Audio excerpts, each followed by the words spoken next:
that was one Your introduction to bad SNL movies based off skits. that I saw like you guys watching in the house, and I was like, "What is this?" You guys were like, "Don't watch this." I'm like, "That makes me want to watch it." And so like that was like the holy grail of like I need to see this. And then by the time I saw it, I'm like, This is not for what? kids. What? To be honest, the only skit that turned into a movie that's worth anything is Wayne's World. That's Yes. completely true. Because we have you know, It's Pat exists out there, Yeah. and you know, Toots is the driving cat. can't That do never it. made a movie. That so weird. They did make a movie about that, didn't they? Did they? Yeah. I thought they actually ended up doing it. It was terrible because, like, how do you make a 15-second skit into a 90-minute movie? I'm in a weird, awkward place where I did not grow up with any SNL at all, and so to see any skits. So that's a $3.20 Oliva. Is this the one you were talking Daily about, the Smoker, cheap one? yeah. Okay, I'll give that a try. Either smoke I mean, it now can or you take not it with tell you. by the label that that's a daily smoker? It's really It just cheap. says Maduro. It's I like it, though. Florida Oliva or something. I know, but it's not like all gold and. Growing up as a teenager, all the SNL stuff was blocked on YouTube and they weren't uploading any clips. I think they have now, but it's like, how do I go back and like, with any like sense of knowing what I'm looking for, go back to like the good eras and watch stuff? You know, it's I like think- how do you break into SNL in 2023 having not seen it? I think the thing with SNL is it's the time frame that you grow up watching it. Probably. Is the era that you're gonna, for the most part, like the most. Probably. Like, I don't really like the original stuff all that much. Like Bill- Dan Aykroyd. The Bill Murray yeah, era, like you were that whole saying, yeah. era. Really, some of it's funny, but Were you like in the Will Ferrell days? yeah, I was like Will Ferrell, Dennis Miller, Mike Myers, Dana Carvey, Phil Hartman? you know, was he- Phil Hartman, right? You know, up Yeah. until Towards the end. yeah, Yeah. Like before he left, anyways. I'd love to SNL. check like all of it out because like I know it's crap now and not worth watching, but it's like I'd like to check out some of the old Well, skits. But the problem is, there's going to be a whole generation of people that now is the funny SNL Sure. because of just the generational topics and humor. Like, But I mean, I love like all the people that you named. So like I want to see like Phil Hartman's good SNL stuff. I probably love it. But like I don't know how to seek that out because there's no good way to because like they did. I think what Jeopardy's- Phil Hartman was good at Jeopardy's doing was skits. taking a really crappy skit and making you laugh still. Hmm.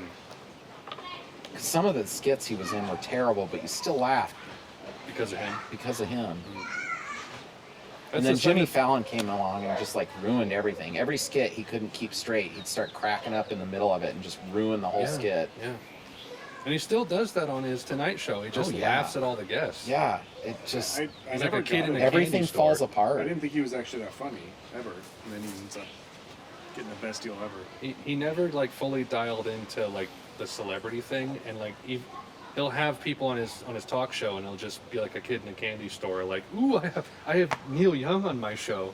I grew up with his music, which I do admire that he at least has like interesting. Like Letterman had a lot of like good, not obscure, but just like a variety of music artists on his show.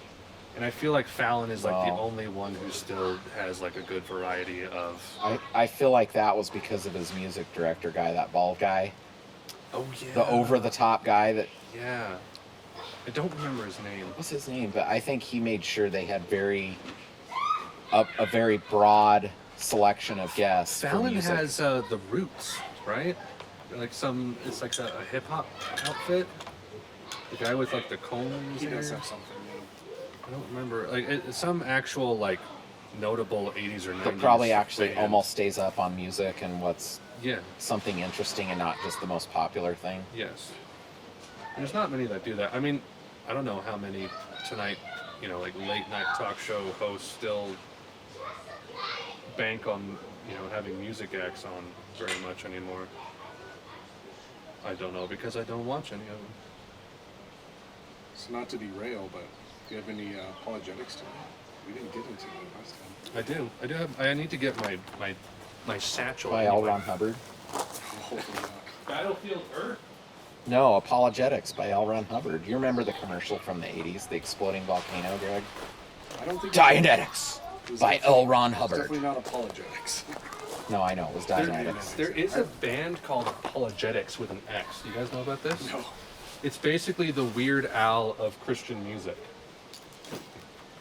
They've come out with a ton of albums. Haley's mom has all like the CDs because she's a boomer, and it's just like Weird Al, but instead of like making it a parody, you make it a Christian song. Weird. It's super funny. It's probably pretty funny. It probably is. Apologetics with an X. Yeah, So I Which is have. very late 90s, So too. racy. Is She has like 30 of their albums. What? Like they're just pumping them out all the time. I haven't heard a single one, but I imagine like it's got to be a trip to hear, you know, Iron Man by Black Sabbath, but it's Christian. Which Black Sabbath has a Christian song. Did you know that?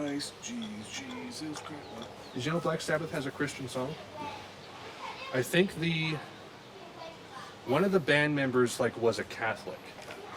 And so to dispel all of the rumors that they were like Satanists, on their second or third album, this no, that wins first. Elijah, The Japonese. It's the Japonese. This is the small batch. So No, I want the Japonese. Don't even start with me.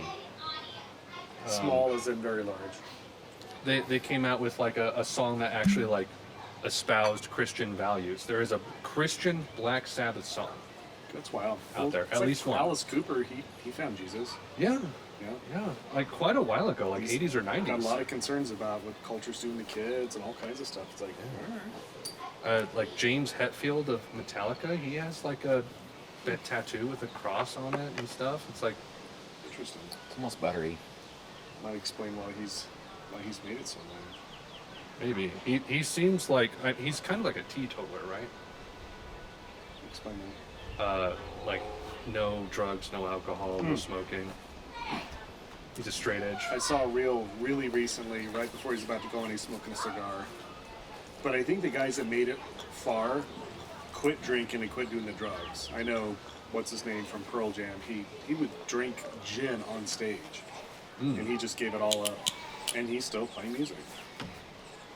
But the others, which, it's kind of a chicken or egg question too, right? It's like, are you just self-medicating for depression and other problems?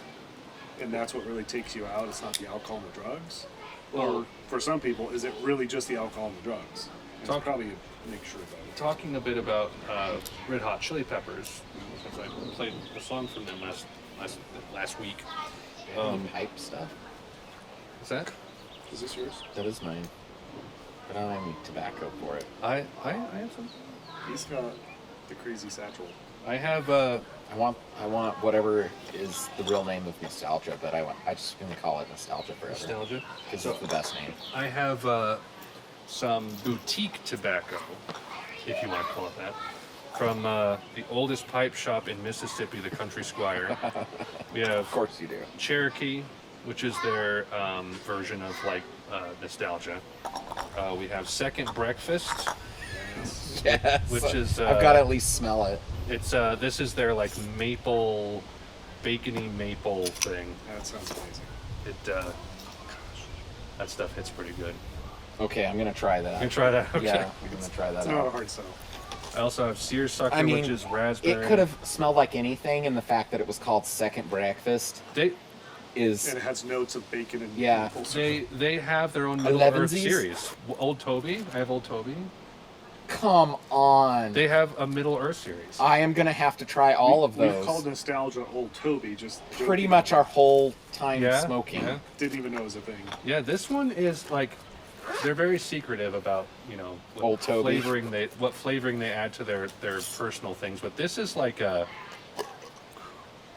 I don't even know what you would call this. Should I try Old Toby before Second But Breakfast? give it a smell. I really like Old Toby. Definitely lighter. That's I more can't nostalgia. quite explain what that Smells scent delicious. is. You know, because it's Old Toby, I think You I'll feel do like it you gotta- first. you gotta- I This just, one's a little heavier. It Have old Toby and then have second breakfast. Yep. Well, Apparently, that's how it should be, some right? people have called it like kind of like a snickerdoodle, but I don't really get any like cinnamon or anything like that. It's a very,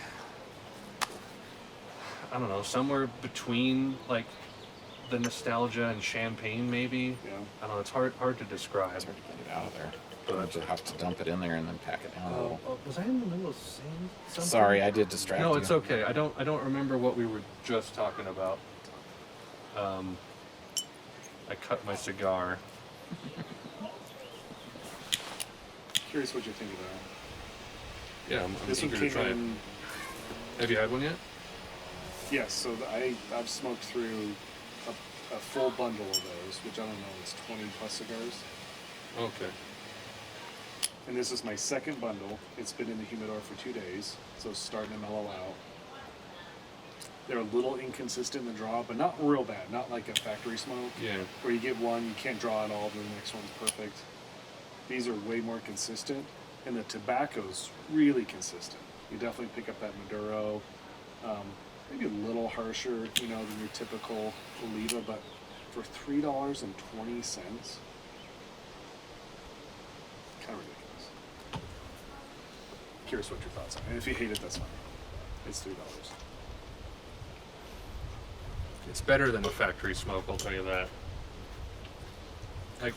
I've said this before. If it's not like acrid, like putrid tobacco, then I'll probably be perfectly fine with it. Which this seems good. Like the first 1/3 is probably not the best.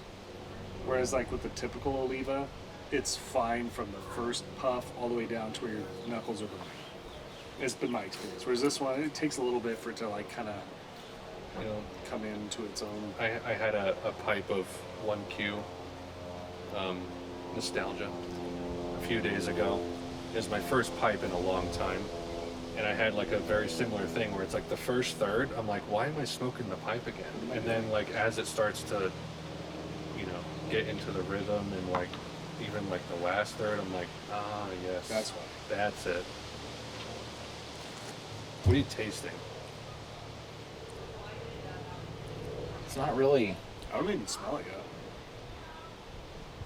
Which the wind's not really complimenting that. It's a nice. It has been light in there smoke. for a while, so it may have lost some of its aromatics. Yeah, it's not really presenting anything to me, really. It's just like a not bad tobacco. Like, I'm not having a weird taste. It's almost like straight tobacco almost. The aromatics, they probably break down and disseminate a little bit over time. Yeah, this batch that I got, it's probably maybe 3 years old. And by around like 5 years is when it starts to like really noticeably degrade. Yeah. So like, I don't know, I really need to smoke through this stuff pretty quickly, honestly. But the mason jars, it's surprising but how well they. It keeps the moisture pretty well, yeah. There's no leakage at all. What I need to every time do you open it, it's going to leak a little bit. But is try Riley's stem on this pipe. what if you could just swap it? I mean, it's not going to fit perfectly because the shape of the stem, but it'd pop right on there. I mean, it's a straight. Yeah. I'm just saying, like the geometry of the stem, it'd be missing. Oh yeah, it wouldn't look right. But that's not the point. I'm not on camera. It doesn't need to look good. Who's our mystery guest again? Kami Pinko, Mr. Kami Pinko, isn't that what it was? It's who's his name? DB Cooper. We have him at last. Yes. He's here. DB Cooper is here to talk about the George Lucas edits of Star Wars. We're not going to ask him where he put the money because he doesn't want to tell us, and we respect that. It's somewhere. Somewhere. So any new books? I'm finishing up a book and I just started another one because that's how I roll. But I'm trying for the second time to get through Blood Meridian. Cormac McCarthy. It's really good, but it's dense and it's hard, and that's I mean, I've said before, that's where I'm at on the crossroads of my books. It's like Blood Meridian, and I was considering like Moby Dick, Yeah. Crime and Punishment, starting like rereading The Hobbit and then diving into Lord of the Rings. But it's like those are all super ambitious things that'll take so much of my time. Yep. But it's like I feel guilty going to like some kind of small book in the meantime. But it's been leaning on podcasts recently. I need to focus more on the books, but podcasts are always way easier, and with 3 kids. You get a lot of information fairly quickly that way. I do like entertaining ones. Yes. I think I've mentioned it before. Podcast by Mike Nelson of Mystery Science Theater. Yeah. He does it with one of his writers from Riff Tracks that he works with now. And it's like a bad book club where they read Excellent. books that they don't expect to like. Yeah. So they did like after 50 Shades of Grey series, E.L. James came out with another book called The Mister. They did that one. They've done a lot of like cult classic bad books of like obscure artists or authors from like the 70s and 80s that are like terrible. Stuff like that. So like I go to that for like my entertaining stuff to listen to, like while I'm doing dishes or mowing the lawn or whatever. I find that there's certain venues where you want to listen to a certain something. Like I've got one book I'm really trying to get through. It's a bit of a slog, but if I'm mowing the lawn, I'll put the little earbuds in. Then I'll put like my noise canceling, like shooting earmuffs on, so then I don't hear the lawnmower at all. And then it's just mind numbing the activity. So then I can actually really listen to it. It's a historic piece. And so, really get the history of it. But if I'm trying to do anything else, I'll be like, oh gosh, like half a chapter later, I have no clue what I just listened to because I'm so distracted. Which is largely my problem right now. It's like anytime I have something where I can just sit and focus on like what I'm listening to, it's like 15 minutes. Have you read any of, what's his name? Is it David McCullough? He did 1776 and he did I want John to Adams, read which became an HBO hit. I want to read his stuff. Great read. 23-hour commitment. You know, it's like just like I wouldn't say grueling, but like every detail, all the conversations, That's how I feel about history. which is great. But it's like you can't be like searching the web while you're listening to that or checking your email. Growing up, like Mom gave us like this hand-me-down 80s Becca book curriculum of like history, and it was just the driest thing you could imagine, and I did not want to read it. Yeah. And now as an adult, I'm like, I would love to know Yes. the history of, you know, why America was founded and how, Exactly. you know, 1600 to, you know, present. I'm in American history. I'd love to know that. But it's like so daunting to dive into something that meaty. David McCullough stuff is really good. He's a. If you write books, what are you? Pulitzer Prize? That's probably right. Pulitzer. Right. But he got that for John Adams, which is why then HBO's like, oh, we're gonna do that, which was actually really good too. That was Paul Giamatti played John Adams. Amazing. He did such a freaking good. He does good at everything anyway. Like a military one. No. Didn't look like St. Mary's. It was not military looking at all. Looked black and not St. Mary's. Could be something else. So the series was great to watch if you're just looking for a good history series on kind of like would it be Continental Congress through Revolutionary War Sure. to founding of our country. Revelationary War. Yes. Don't get him on a tangent. Right. Careful. Don't mix subjects. We could go there next. But the miniseries was great. I mean, HBO won all kinds of awards for it, and I think a lot of that has to do with Paul Giamatti's just a badass. Oh yeah, he's great. He's great, and his wife, because the story of him and his wife is a really good story too. just how close they were, but yet how much time he spent away from her over in France and elsewhere. But their letters back and forth and how they referred to each other, it's just like it's pretty sweet. But they were both just high intellectuals. Yeah, it's a good story.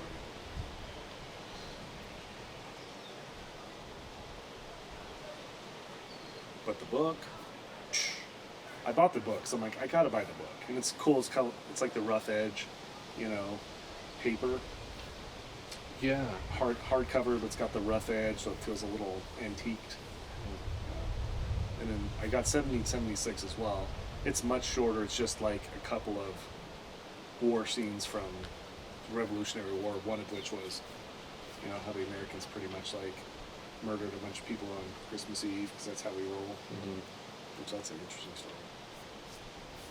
That was good, but I'd say already going through John Adams is better.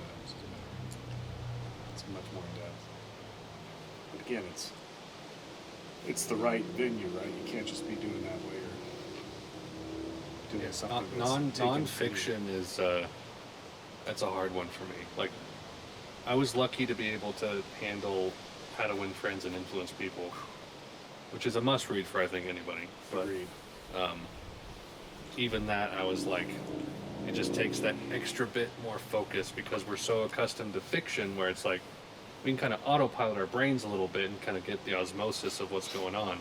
With nonfiction, if you're not paying attention, then you're just like, I know I've missed things that you're trying to tell me. And I went through probably a 10-year phase where all I listened to was like self-help, nonfiction, the Stephen Covey, 5 Habits of Highly Successful, whatever, and all this stuff. The Malcolm Gladwells. All the Malcolm Gladwells, listen to all that stuff, which it's all good, all like little tidbits of it. And over 10 years, you can kind of piece it all together and kind of see, some trends and what you should do with your life. But Take what's helpful. take what's helpful, but at the end of the day, still, it's like someone just comes on a little idea, and then like, how can I make this into an entire book and sell a bunch of them? It's like, all right, well, I got your idea about halfway through, and then the rest of it is just filler. Like the E-Myth, the entrepreneurial myth. Great book. You could summarize it in probably like 5 paragraphs. And there are services that That's on Audible now. You That can do get that. like, for like $3, here is the blah blah blah book in like 15 minutes. Yep. It's kind of nice. There was a company that I tried to when I was job searching on Indeed when I was unemployed. New company that was trying to do that. I forget what it's called, like short form or something. Yeah. And they were like, we need a video editor to edit like raw content of like a summary of a book Huh. for our YouTube channel. Interesting. And I was like, applied, and then I didn't get it. But Isn't that like Cliff Notes is? yeah, basically like It's like Cliff Notes. audio 1.0. visual Yeah. Cliff Notes, yeah. For specifically for self-help books like that. And I've read books where it's like, could someone just give me the Cliff Notes on what I just read? Like, if someone could like condense it Ashtray. down. Yeah, sure.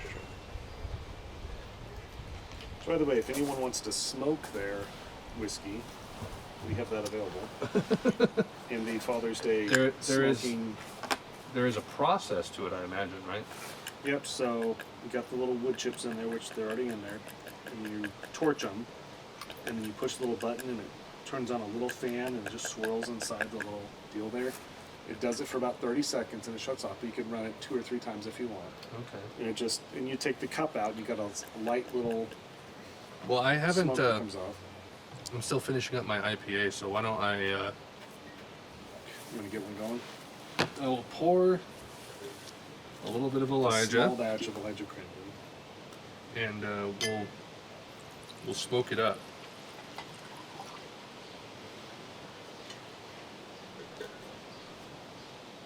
It's definitely a darker colored bourbon, isn't it? This is different than the normal Elijah Craig. Is it? It's their small batch, which I don't know that I've had before, but it's not like a single barrel or anything like that. It's pretty decent. Okay. Same price as the Bullet, same volume, 1.75 or whatever it is, at Sam's Club. Okay. And I will get you. You need more? rolling. I was gonna try second breakfast. Oh, second breakfast. So the old Toby has lost its luster. I don't know. It's still good. Like I have no nothing negative to say about. Okay. It just didn't really have a That's aroma that stood out any more than just. That's kind of been my situation with it too, honestly. We'll see about this, because sometimes like the stuff that smells is just not that good. Burns Sure. hot or. I'll in case you need it, I'll leave. Oh, you are smoking. Look at that. Ooh, Wow. it's going. A lot of it'll leak out. It's so ridiculous. I'll leave. I'm not gonna lie. It's Wacky absolutely with you. ridiculous that you got that. You can see it pouring down into the glass now. It packed real well.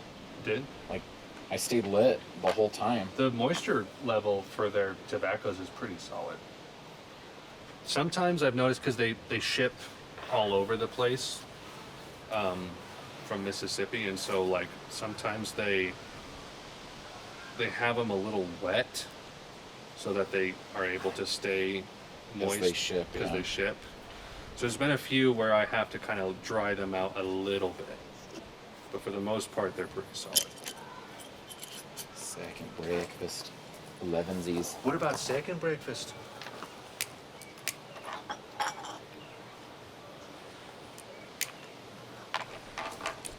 Talking about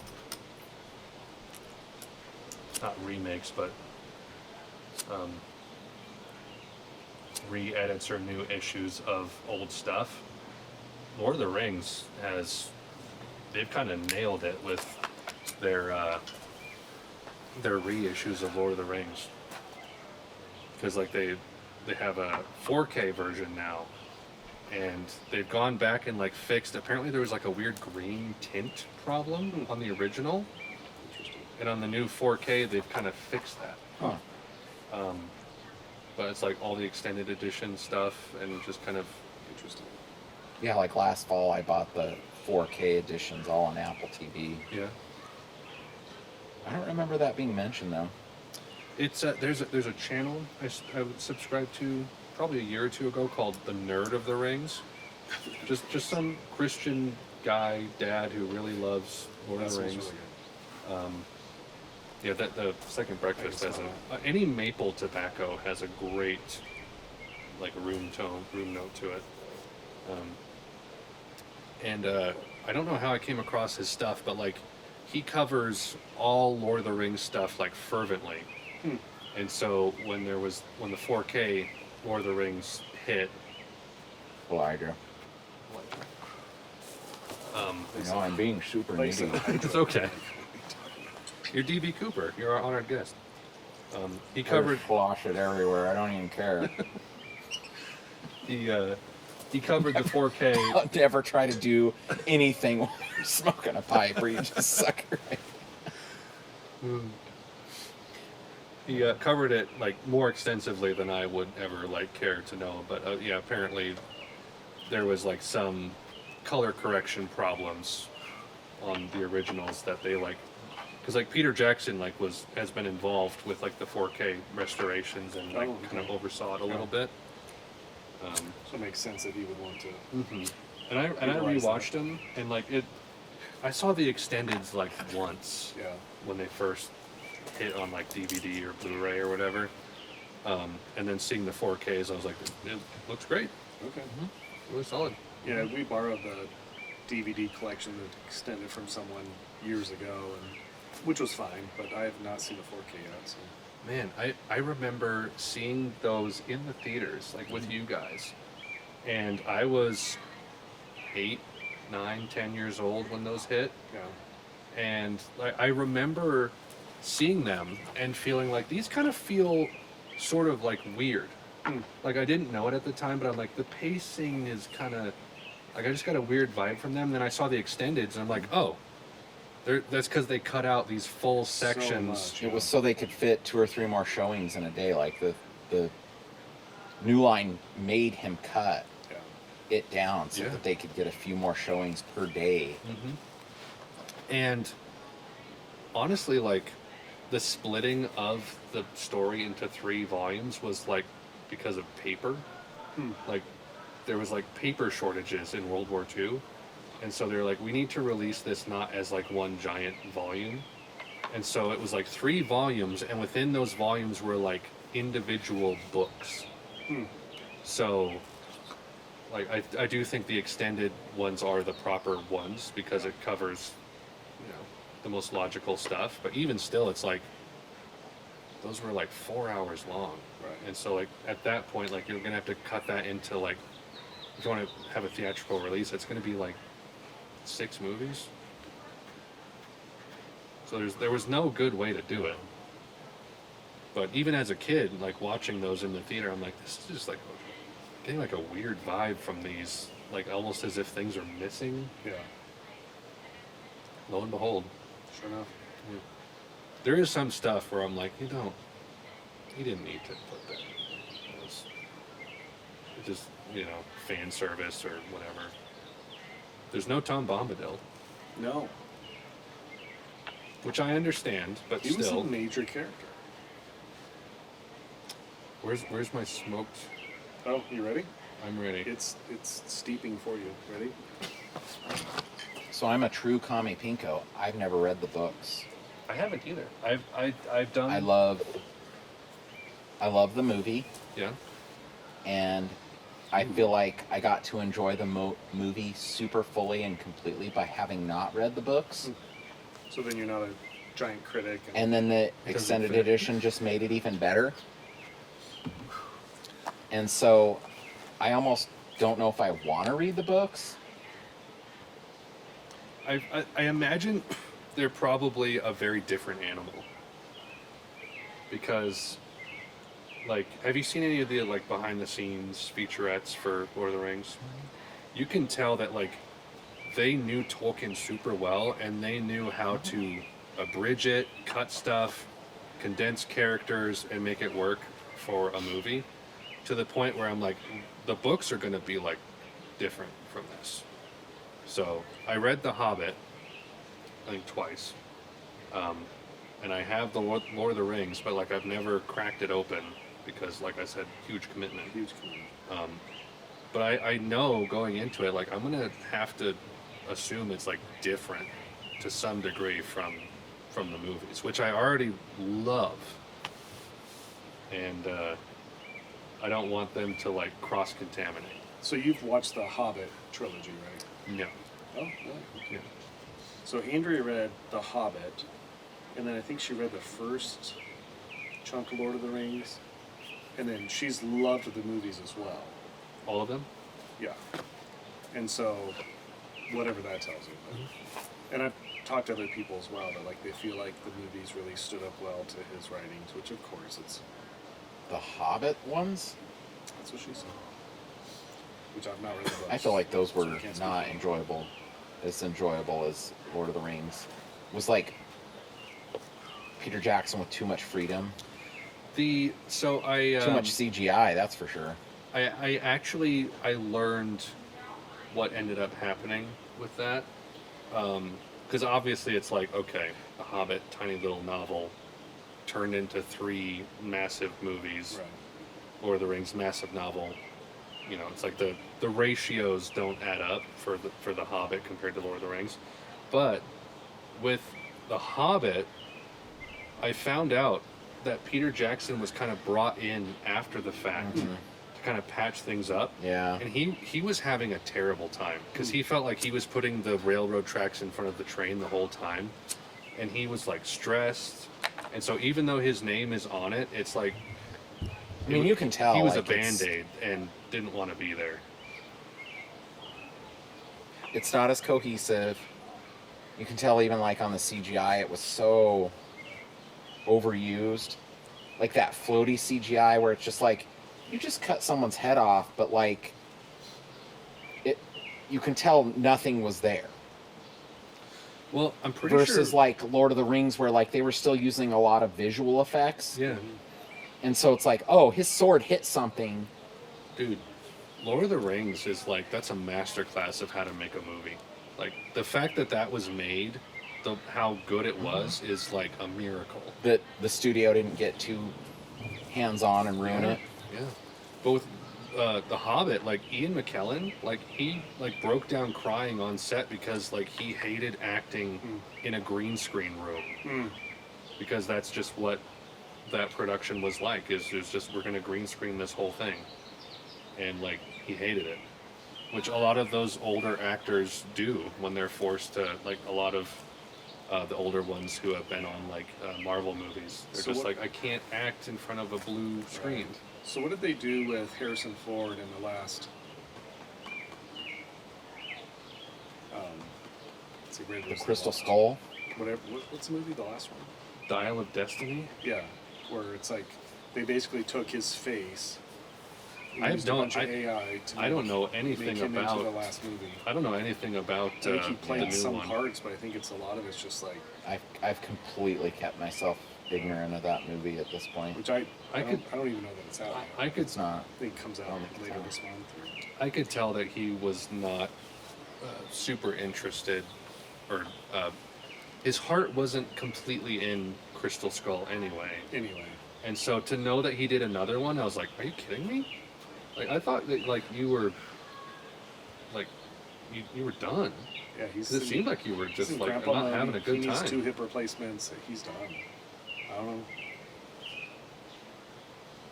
Curious to see what all the Well- critics and audience thinks of it. I mean, anytime you over rely on CGI, people notice that, even subconsciously. Like there's like nitpicky people that are really going to pay attention to stuff. Like you and me sitting here, Sure. we're that personality. Even if we try and I'm just here to enjoy this movie.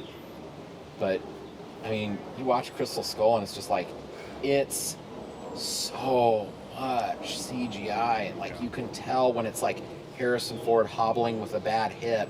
And then when it cuts to like stunt guy doing all the stuff with, CGI overlay. Because back then, like, they hadn't figured that out real well. Have you guys seen? I think it's from Taken 3, the scene of Liam Neeson jumping over a fence. I think I quit at Taken 2. I watched 3, but I don't remember that. There is a scene where he jumps up on like a crate and then up over a fence. The simplest action, not kidding you, probably 8 cuts Yeah.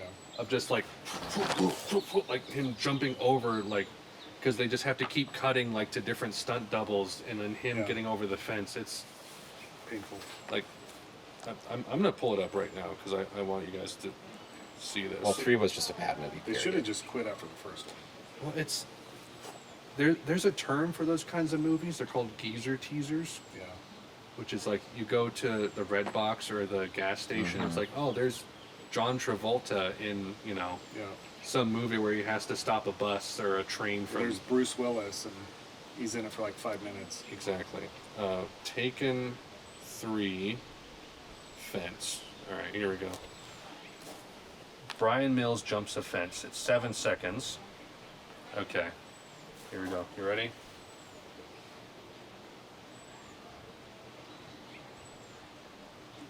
So many cuts. It's just a guy jumping a fence. And it's just whoa, whoa, whoa, So whoa, whoa. hard. I think that's also a sign of like what's the word? Not confident, insecure, like Hollywood people, where it's like you can just let it sit on like a shot for more than 2 seconds. You don't have to cut to make it seem exciting. And Hollywood's been pretty bad about that recently, especially with like, I know Jackie Chan hates that, because like with the Rush Hour movies, he was like, they were always like cutting my action, and whenever he did like his 80s movies, he was like, I just like leave it wide angle, Yeah. don't cut it. Record the whole thing in case you catch something really Oh, awesome. Yeah, and he would do hundreds of takes to get this like Yeah. crazy And stunt break just right. bones in the process and do all the things. And they let him spend that money because like the results Yeah. paid for themselves. Which like I said, I love the Shanghai movies, and they're kind of like a happy medium, where it's like you get to see Jackie do some action, Yeah. But it's like it's not on the level of like his Hong 80s Kong stuff, movies yeah. where it was just like, dude, you're like sliding down a. Jumping through ladders. And, Or early Michelle Yao, or any of those Yeah. early 80s stuff where you're just like, how do people's bodies even do that? And you can tell. And they they're, don't getting because hurt. they're getting hurt to do that stunt, but they Yeah. pull it off and it looks Yeah, amazing. and their heart is in it, and they care. and they But- want to do it. Then their spine's destroyed for the rest of their life. But True. they got the shot Hashtag for a true. cheap Hong Kong action movie. Yeah, which sadly, like people these days, like don't know unless you're like a film buff and you're like, oh, I'm gonna get into '80s Hong Kong movies. Any smokiness at all? Yeah, Subtle? yeah. It kind of has dissipated, but it was there. Okay. I like it. Be interested to know what it'd be like to stick some tobacco in there, That would be interesting. possibly along with the wood chips, and just kind of Right. let it smoke. What'd she say it was cherry wood? It's like sawdust, basically, is what's in there. I think old Toby wins Old for Toby wins. smoking. Yeah. But, you know, it could just be how I pack that particular. And that second breakfast? Yeah. That smells better. As a It's not smoking nearby is easy. participant. Yeah. But, again, I'm kind of haphazard in how I pack. I don't have a. I'm not as methodical as I should be. Riley is. Like, he dialed it in. He did. I I know he took it to heart, whatever you told him. have seersucker, which is raspberry, which is a bit of a Interesting. thing. White rose is honey and rose water. It's Which crazy is, talk. Which is I just something. stop. Just stop. That's all I have in the bag right now. I have another like 6 jars at home that I don't smoke. They just sit on the shelf. When I got into pipe smoking, I'm like, I'm gonna buy all the tobaccos, and then I had more kids, and The pipe's easy. they Cigar's easy. cigars easy, and then they just sit on the shelf. So you guys thinking about working on the next one? Yeah. Yeah. More or less is like as soon as we're able. Yeah. Yeah. Did the OB or doctor make a recommendation for like wait so long? Or? Not yet, Okay. because we're still waiting for her. What is it? HCG levels Oh yeah. to get back down to kind of normal before we Yeah. actively try to do anything. And they've been like every week they've been having. But it's like it's been super slow going. You guys test that with blood work or? A blood test, yeah. Yeah. Yeah. It's been like pretty much every week, but like yeah, it'll be like, all right, it was 120, now it's 60, now it's 30. And it's like you need to get like below 5 to get back to like pre-pregnancy levels. Otherwise, her body will think she's still pregnant. Yeah. Yeah. That So makes sense. it's been You guys use a midwife or an OB or both or? yeah, someone at Bloomin' Babies. Yeah. Yeah. I forget her name, Karen, I think. They do good work. Yeah. Even though they've sold out. Sold out to the large corporate conglomerate. Let me know if you need any like pipe cleaners or I've got a bunch. you got a bunch of I just don't do it very often, Alex- but I also don't smoke it. Alex encouraged me to actually clean my pipe. Yeah, I learned that you had like never cleaned your pipe in like 20 years, and I almost died. We just Nope. it didn't Why would I it do didn't that? matter. It was like when we were doing golf. It was just old man golf. Pick 3 clubs and just go Just use out those 3, just do it. and get semi swingy decent at those and just have fun. We're not worried about score. We're You not. might clean the club face Yeah, if you got maybe. enough grass and dirt on it. So you'd have what a putter, a driver, and No, like an no, iron. even driver. I think 3 iron was max. Oh, not even. I don't even think that 5 maybe. I think No, we were doing. the hybrid you bought me. Yeah, we did. Sir Reginald, Duke of Chutney, Yeah. or what was yours? I think you named it Cobra. Shake hands with the Cobra. Yes. Yeah, so I had a putter. Everyone has a putter, right? Then I had a pitching wedge, Are those like the big fat bulbous ones? Or so is a that driver has the big wood head on it, Okay. and that's for like driving it 200, 300 yards. Okay. Unless you're like dialed in you'll just. And then the irons are for like the more like sophisticated. Like I need to get it You're here. on the fairway. Okay. Yeah. But for me, hitting a hybrid would be something that has the angle of say like an iron, but it's got a little bit of the wood back on it. So you could hit like a 3-wood off the tee. Some people do that. But Ryan bought me kind of a hybrid, so it hits easy like an iron. It's got a bit of a flexy shaft, but it's got a little bit of that wood, you'd call the wood back on it. And it hits nice out of the tee. You're not going to outdrive everybody, but it's going to be pretty accurate. And then once you're on the fairway, then you're hitting like 5-iron and a 9-iron. So maybe. a hybrid is like a 3-in-1 shampoo. Yes. Which dudes appreciate. It does all of the jobs, but poorly. Yeah. Well, Or does it? or good enough. Good enough. Okay. It does it good enough that no one knows. If you have the skill. So it was, you kind of suck at the tee box with the driver. You know it's going to go off somewhere. It's not going to go very straight. So then you drop it down to a 3-iron, but a 3-iron off is painful sometimes depending on if what. you don't hit it just right. Yeah. So then the hybrid was almost like a mix of like a 3, maybe a 4 or 5. You could get different angles. Yeah. With some punch behind it. And it had just that little fat end on it to kind of give you a little more punch.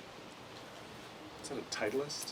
And you could even use it out of the rough. Remember, that was another reason to use it, because it Punch it kind on the rough. of stayed on the grass. Like it Yeah. wouldn't just like dig into the grass if you were trying to chop out of Whereas some an heavy iron rough. would just like Yeah. stop in the grass. And But here's this chunk of, like your chunk of grass flew farther than the ball that you hit. Right. have you ever played golf? Not to that level, no. I've been to the driving range maybe twice. Okay. Yeah, I think once possibly like with your clubs. I think there was one point where you took me out from the age of like 10 to 16. Sounds familiar. Yeah. Probably- Riley had a great swing when he was like 7. I In the do- backyard, he'd like hit trees. He'd just hit the same tree over and Down over and again. hang to the tree and I'm like, just whack okay, whack. but not that wide, like a 5-inch tree. Like, okay. I remember you teaching me like follow through Yeah. and just kind of, basic, I wouldn't call it etiquette, form, I guess is the right word, but How to like put it between your legs, and then you swing back, and you swing through, you follow through, and then you move your belt buckle to match where the ball's supposed to go. The problem with golf is like, unless you just commit to like, I'm just gonna play frequently, and I'm also gonna go and like work in my short game at the driving range, my chipping and my putting. Unless you do that, like for me, it's more stressful than enjoyable. Got slog. And then you got people behind you waiting, and they're watching you hit. yeah. And there are always people that like they have the time to play golf all the time. But when you hit it good, and you're consistently hitting it good enough, it's like, man, Well, that's pretty fun. I mean, even since we stopped, like the clubs they have now, you can get I don't even know. super customized, crazy clubs that are for your specific all the things. The sweet spot can change It's depending on how you huge, hit it. and you don't go and spend money on blades anymore. You go Oh, and get no. like stuff that we don't even know about because we haven't paid attention You for had 15 years. blades, right? You bought a set of blades. What's his name? The Hogans, Ben man. Hogan's. Oh my gosh! When you hit those right, it's incredible. Yeah, And it's when like you don't? a light. It's like the light comes down and like clouds part. Angelic music. Yeah, but if you hit it wrong, it's just like Carpal tunnel. all up your arm and into your spine, and It seems like a hobby where like it's really hard to get into unless you invest You've got to invest. or have people who like know about it and have the equipment to like show well, you. it's no fun to go by yourself. I'll Oh, tell you no, that much. sure. Yeah. You got to be a really introverted Piece person of to play work to golf do. by yourself. Yeah. Yeah, the old school irons, they were literally just a wedge of iron, the Ben Hogans. But then the new ones have a huge hollow back, which creates a larger sweet spot. Plus all kinds of other crazy stuff now Right. because it's been 15 years since we even looked at new clubs. All the shafts are now graphite or whatever they are. I don't even know. Who knows Who anymore? knows? Which they used to just be steel shafts. You should smoke your glass. Okay. You good? Have you smoked your glass? I did. You did? Earlier. Andrew and I. And as soon as I opened it up, I'm like, all right, where's the whiskey? We're gonna smoke this bad boy. Do it. It was noticeably like smoky, but not like overly smoked. Like I don't like the would it be like the Glenlivets or whatever, the super The scotches, yeah. super smoky, like peat smoked. There are some that are apparently like crazy smoky. Like Yeah. one called Cowlila or something like Yeah. that. That's like I've tried a few of those. $80 and it's just like If you just want like a little dash and just like, oh yeah, that's super smoky, that's fine, but just not my thing. I wouldn't mind it so much if scotches weren't so watery. Mm. Like them being that smoky but also really thin, it's just weird. We probably have some viewers that are pissed off right now. But Probably. Some people are like diehard Scotch people. Yeah. It's like nothing but Gotta Scotch. have the peat moss, or it's not It's real. If it's not from Scotland, then I'm not drinking it. If it's not Scottish, it's crap. Head here Now. It's like what do you say? Like an orange on a toothpick. Man, that's a that. Do you know that movie has "There She Goes" by both the Laws, What? who wrote the Yeah. song, and then a cover of it by the Really? Boo Radleys. Yeah, as the same song by different people. I could see that. Yeah. No, and it. No, I always remember what's her face. God, what was her name? There she goes. I've only heard it from that one lady that was popular kind of in the 90s. So like someone else who covered it. Kind of folksy a little bit. You talk like maybe like the Cranberries or something? No, Not be caught dead covering that song. I don't know. It's pretty close. Cranberries has a "There She Goes" vibe. Lisa Loeb? The only version Lisa I remember. Loeb. Lisa Loeb. Okay. A lot of That's people the only cover that. version I've ever heard. Okay. The only version I can remember in the movie is the first, where it first rolls out, and it's a guy that's singing it. Maybe it's the original artist. Well, I think it's both guys. Both guys. Okay. Yeah. Because I think I don't. I Is, could, is it where he's like driving past and he's like oogling her and she's like out there like putting her flag up on her store? I just know it plays twice. I mean, you've Okay. seen it more than I have, so It's I one just of my favorite movies. I just know And that it's it has the because same of the song era, yeah. by the original artist and a cover, And the which cover, is okay. really funny to me. That is really fun. So that's how I learned about that song, was from that movie. Yeah, that's probably the first time I ever heard it, but Yeah. I still only remember the Lisa Loeb version. And that was so classic, just our era. Like I remember going to, It's the beginning of like coffee shops. oh yeah, the whatever's on the corner of 7th and Main. It's like been 17 things now. You go down the stairs, and it was down kind of in that little It was like place there. recently. It was like a taco truck built into the space, but there was a bar in there. Oh, But yeah. before that, it was like a dinner theater. Mhm. Anyway, before that, it was Is a it coffee a shop. basement place. It wasn't a basement. You just walk right in. It's next to a Mexican restaurant. The Mexican restaurant's still there. Taco Yeah. party. Nope. No, it's the roundabout there on right 7th the and Main, roundabout. Like it's literally near connected to the roundabout. the pizza place. It's across from the Avalon, just east of the Avalon, across the street. Yeah. But it was a coffee shop, Okay. East. and they had east. It was a coffee shop, and they'd have little bands in there all the time. I remember seeing Rob Leibeg, Mm. Oliver, good grief, Riley's drum The instructor. the drum man of the valley. Yeah. So he was in there, and he played with the band. Michelle Wilkinson, Jake's aunt, she did like some scat rondo sort of thing. Like, Oh my gosh. it was like jazz, but it was like literally man. out of that movie. Whoa, man! It was like that. Yeah. Da da da da. But Da da da da da da da. espresso drink that you don't know what you're buying because no one understood espresso at that time. But I want a cappuccino. So that move I ordered a large, and it's that like movie this was big. like a snapshot of the culture. That was me as a single dude, just barely in college. That was the scene. It was coffee shops, Espresso, beat poetry, Yes. all that stuff. all that stuff. Wow. And it was epic. So that's why I like that movie so much. Coffee house. Sure, Coffee yeah. house. Yep. Man, I remember like as a kid, the Goofy movie sequel, an extremely goofy movie. Yeah. It's like the kid Max goes off to college, and they have like beat poetry Uh-huh. like coffee shops at the college. It's in that movie It's in too. that movie. It's just like that was It was a part. thing for like A little bit. 3 Even years. I, as a kid, couldn't escape the coffee shop culture. Yep. Lost my phone. Can you call Oh. it? Can you call it from the watch? You could call it from his phone.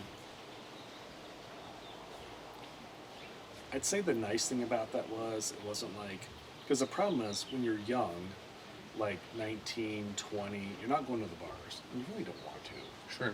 It's like if I could go somewhere and socialize and drink coffee, like really good, complicated coffee that I don't understand. And there's like some good, like funky jazz going on. Yeah. It's not a bad thing. Well, Okay. like that existed. I mean, that was the beatniks, right? Yes. In like the late '60s, early '70s, and that existed largely in bars. So it was older people, but like they were playing like, you know, folk music, like Greenwich Village. Yeah. Like a lot of folk artists cut their teeth in that era, like Yeah. Simon and Garfunkel, Yeah. Joni Mitchell, all that stuff. Yeah. And it was the same kind of thing. It's like let's smoke some weed, Yeah. go to the bar, listen to some folk music. Someone will say some political poetry, Right. and then like that kind of went away in the '80s, and it kind of had that resurgence with the coffee boom. It did. Let's go have a massive cappuccino, Yeah. and I'm sorry, I ordered the with large the- cappuccino. The hat. It yeah, was a like the beret kind Yeah. of stuff. Yeah, Yeah, Oh, the yeah. beret. yeah. That was a vibe. It was a vibe. Like I know all about that vibe, and I was born in '92, so I was Yeah. an infant around that time. But it's like it's such a specific thing. Very specific. And kind of short-lived. Very short. Very short. Because Starbucks decided, like, we're going to grow and do the crazy thing and become super commercial and kind of just ruined itself. And then it's like a machine where you're just rolling Yeah. out coffees, then Go you, in, you get get your it, and you leave. You get your latte. You hear like 30 seconds of Jack Johnson, and then you're out. Yep. And more sugar got added over time, over like a 5-year period. And the Yeah. sugary frappuccino things. Yeah. Which makes me thankful for places like Kiln and whatnot in town, which granted are not like. I wish we could get that vibe back though, of like, You'd have a lot of people that wouldn't even go there then. But Starbucks tried to do that. They did their after hours where they served alcohol. Remember that? For like a Very hot second. specific locations. they Only did that. certain locations they served wine and probably just wine. when was that? No, it was a thing there for a little while. They were 7 trying to years ago? extend their business hours basically Yeah. to make more money in the Because you're not going evenings. to buy coffee at 8 o'clock at night. But what if you get a glass of wine? But they didn't create the atmosphere for it. You've got to have the poetry. You've got to have The indie artists. The and- indie- Well, artists. and also you don't go to Starbucks in the evening to only just sit there and drink wine. Like you're going Right. to go to either a real bar and listen to piped-in music. or you're going to go to like a Bin 707 or someplace like that where there's more going on and you can actually eat food too.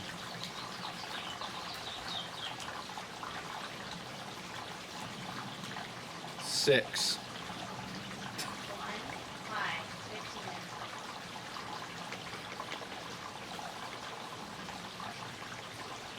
Six. I did 6 too. I thought she was saying 6 minutes. 51 minutes? Yeah, I think it was a noble effort on their part, but you've got to create the atmosphere and the vibe to attract the people that want that. And I think there's still an opportunity for it. I mean, we've even talked about, like, what if you could have a kick-ass cigar lounge that served, like, really good whiskeys. But again, you've got to make money on that too. Like, how many whiskeys can people drink? It's not, I mean, you've got to mark it up a bit. And then if you've got some really great cigars, but then you've got some music, or maybe it's like an not open mic, that can be dangerous, but you know, you've got, so the we've talked about it before, cavalcade in Fruta, which is like open mic. You can go and, like, if you just want to, like, I want to perform in front of other people, but like no one's paying me, but it's an opportunity, you can go and do that. And I don't know that they serve alcohol, I don't know what they serve there, but I know a lot of young artists that go and, I've challenged Riley, like, you guys need to take your little boy band, don't tell him I said that, and go play some cover songs there, and like, it'd be super fun. And you've got a little bit of an audience. They're very gracious, very gracious. It's a cool idea, and they've managed to stay open. I don't know, again, how they do it, or I don't know if you might have to pay a little bit for stage time, but probably not much. I've been so tempted by that kind of stuff. It's a cool idea. Like, it feels indulgent as like a husband and dad of 3 to be like, hey, I'm gonna Hey, take a guys. night to go like play some of my songs. Yeah. But like, I've only played in front of like an audience once, and that Where was was that? that was for a wedding. I learned a piano piece and played it alongside a friend who sang accompaniment to it for her sister's wedding. Interesting. I nailed it. She missed a few notes, but we did. That sounds very prideful. I'm sorry, but we did a very good job, and we Yeah. tried very hard. And it was, I mean, it was a wedding, so like as soon as I did it, I was like, I'm gone. I don't know these Peace people. out. Bye. Good luck on your. But like, Nuptials. there's something about being able to like sit in front of an audience with an acoustic guitar and like play my songs. Oh, I totally agree. That sounds very appealing, but also quite intimidating at the same time. Was the intimidation short-lived, and then you just got into your groove? At the wedding? Yeah.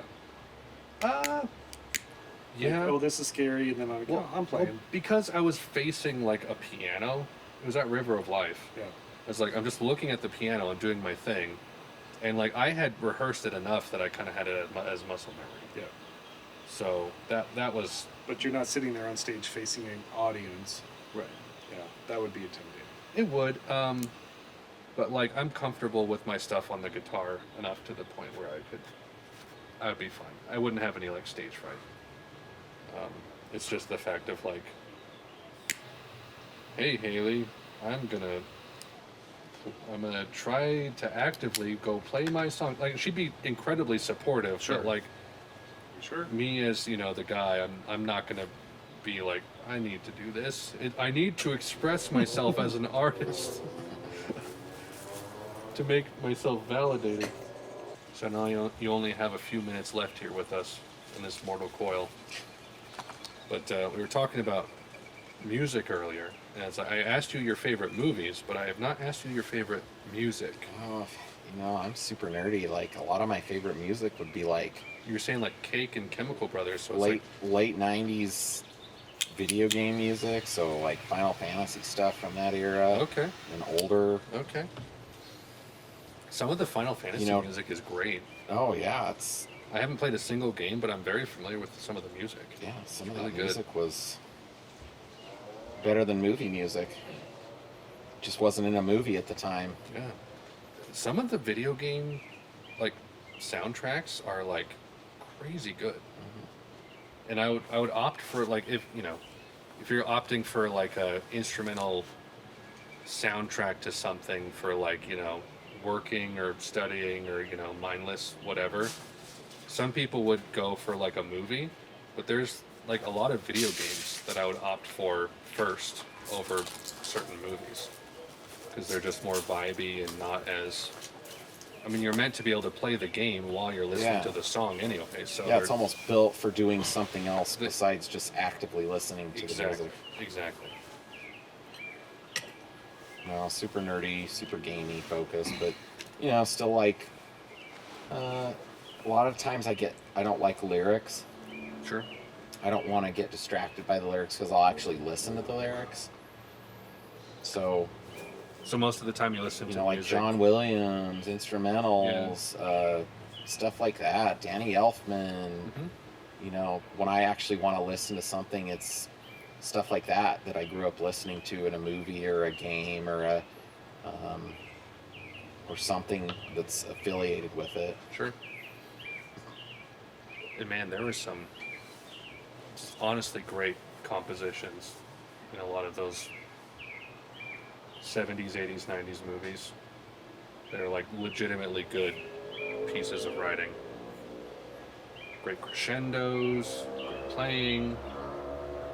Also like great arrangements, because like something that I've learned as a musician is like you have to know, like, okay, I have an orchestra of countless instruments, But what do I do with it? but it's like, okay, you horns, you play this, and we have this many horns playing this melody, and the cellos, you do this, and we only have 2 cellos, and it's like that's such an like crazy amount of focus and knowing exactly how to coalesce all of these instruments to make one thing. Yeah. Like- And whether it's going to understand sound good or not. Yeah. Yeah. It's insane. And the fact that like Beethoven, Mozart, Bach could like do that on paper and be like, Did it in I their know this will head sound good, and then put it down. Yeah. is completely beyond me.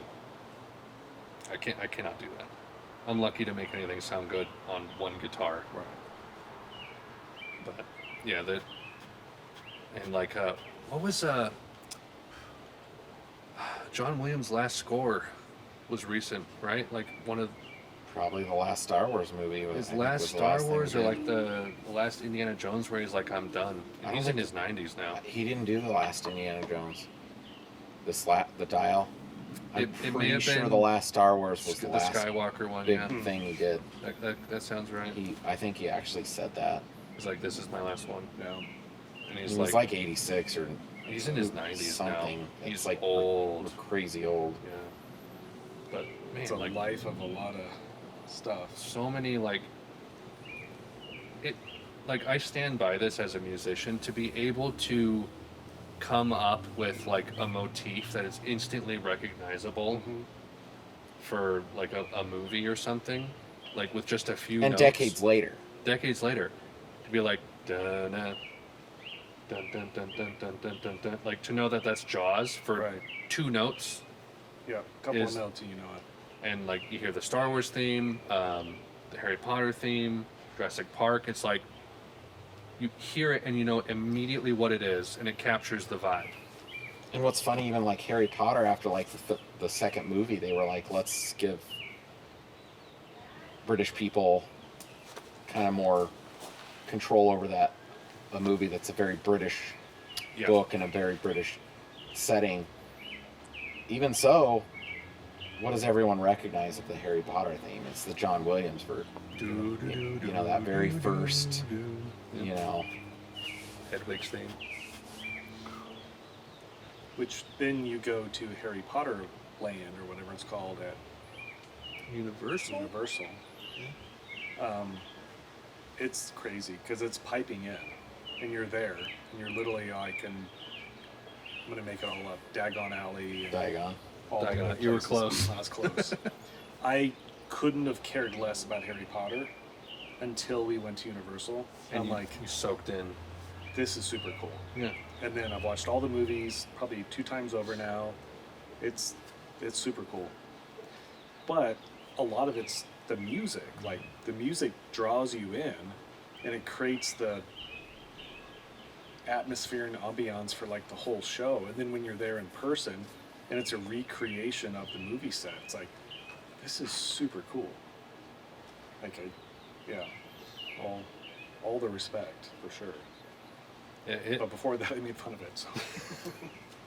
I didn't make fun of it. I just wasn't into it. his ability to like create so much with like arguably very little, like he knows how to dial in to the tone, the vibe, the story of something, and like create a melody and a theme So around how it. does he do that? Like, is he like, I'm gonna read all the books, then I'm gonna come up with the sound and the music, or is it a combination of like just talking with the author and the who?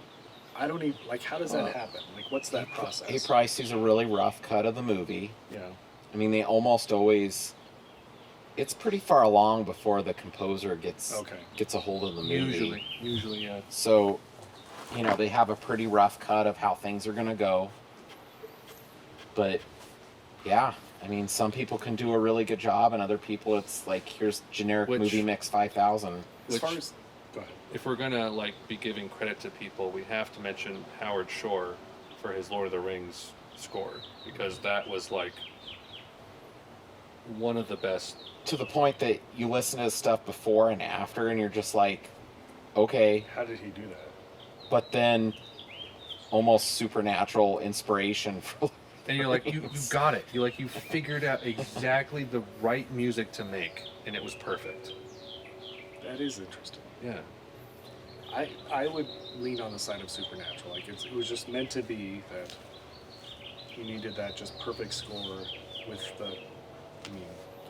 But you know, almost all these people that worked on that movie were super fans, so it wasn't. Yeah. It was. They were getting paid, but it's it was not like also a Jared labor of Tolkien love. movie. Yeah. It wasn't just like, here's this thing and I'm signing my, getting my paycheck. Right.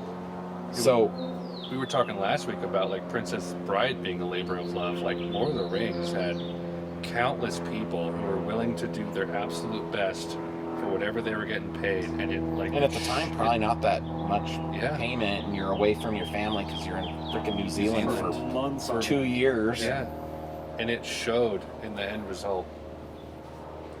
How did he get that buy-in, or was it just that, like you said, you had enough people that were such fans and wanted to make it so good? It's It weird was because New Line Cinema, and they were kind of like willing to. They were super charitable. Just pull out which all is the weird stops. because New Line Cinema liked to stick their nose in almost every movie they made. Like they always wanted to like do stuff and make changes and crap. So But to commit to something that big for that they long, probably just realized like this is our single chance to do this right. is there any? So there's the estate, right? I've always thought about that. Tolkien's estate. Yeah. Like, how much autonomy do they have over it? Because, like, Daily Wire, they just bought out all the rights of Atlas Shrugged, which that's no small thing. For Ayn Rand. Yeah. So I'd be curious to see what they do with it. Like, but for the family to just sign that over, it's like, you better kick it out of the freaking park. Which the first Atlas Shrugged, like part 1 and part 3 was Yeah, great. they- The second 2 were horrible. Yeah, I know that they recently did like an adaptation of Yeah. it. But for them to do it again, it's like, does the family have any say in it? Or I say family, the estate or whatever it ends up being. But with like J.R.R. Tolkien, it's like, you don't want to just doof it up. Like it's, you got one shot at this. Like, Which they let Amazon have a crack at it, and that Oh, it was very limited, like what they Right. were allowed to pull from though. Like the son or whatever, he was very like, here's this narrow little bit of Christopher, scraps is that his name? that you're gonna get to play with. That's why it's so, there's so much stuff added, gotcha. because really what he allowed them to use was actually pretty Out of limited. the actual like writings. And it sounded like, from what I was reading, not he seen wasn't it, really but- even happy with Peter Jackson movies. Mm. Like Lord of the Rings, like even upset them. Yeah. So what do you do with a family member like that? That's just like a tool. Not that he is. You pay him enough money where it gives you scraps, so you can call it Power of the Rings or whatever it is. Rings of Power. Rings or of something. Power. Rings of Power. I haven't seen it yet. I kind of almost don't Big want budget, lots of money, everything looks beautiful, horrible character development. from but here. just blah blah blah blah blah for Vapid. hours. Yeah, if you could mute it, it sounds like it'd be better. It also like I haven't seen it. I don't really care to, but it sounds like it kind of like has been trying to walk in the shadow of like Game of Thrones. Which was a success. but It's not what Lord of the Rings was. no. Okay. DB Cooper is dipping out. Good night, D.B. Cooper. Yep. Thank you. Always a pleasure. Okay. I do need a refill.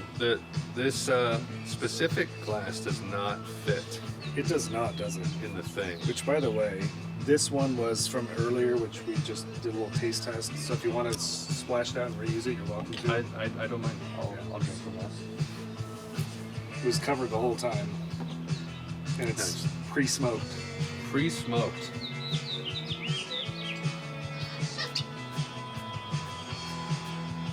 So Elijah Craig, not too bad.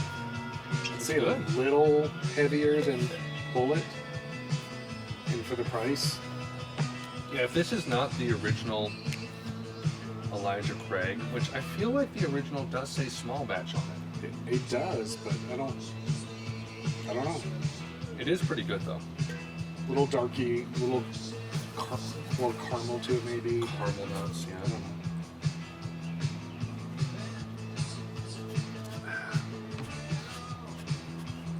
This is REM's breakout single Yes. from '83. Okay.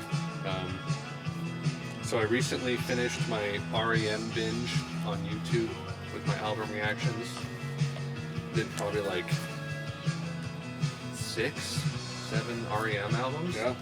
Which, like, talking about like bands that like have had the same lineup for most of their career and are able to make like good music going in and out of genres, like they're up there with like U2, They've stood the test of time. honestly like Radiohead, same lineup, no one's left or joined. Yeah. Coldplay, no one's left or joined. Yeah. There's not that many of Not them. that many. It's And, pretty- and the pretty ones rare. that like were good didn't last long. Like Right. Beatles, 10 years, 4 guys.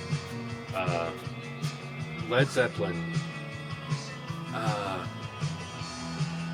maybe 11, 12 years. maybe Same 4 guys, and they stopped as soon as John Bonham, the drummer, died.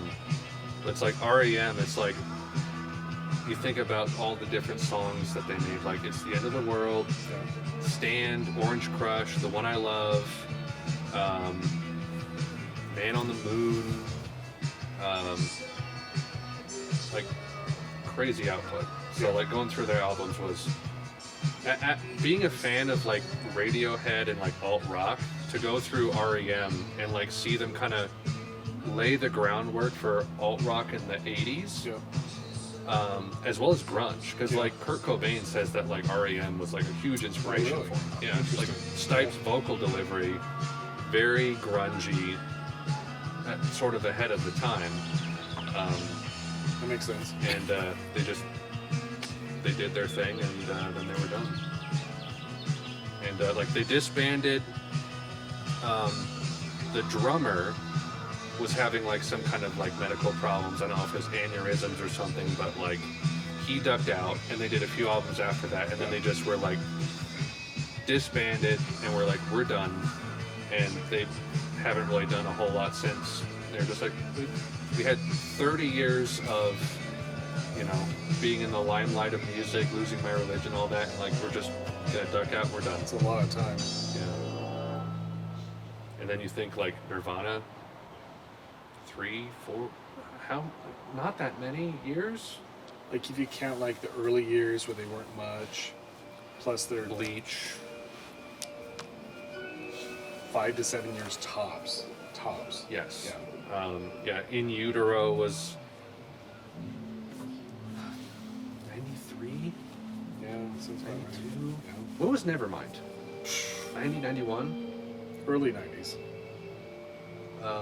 Yeah, then In Utero was way harder, heart-shaped box, Yeah. way noisier, Yeah. and then, you know,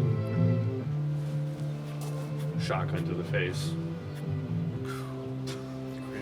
Crazy to think. Don't some people theorize that he kind of helped write that whole album? Yes.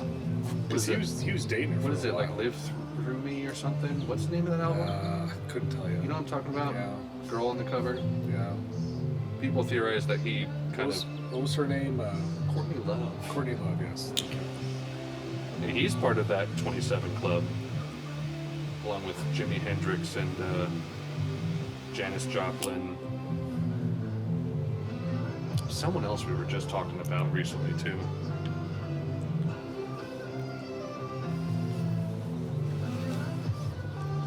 Let me actually look up the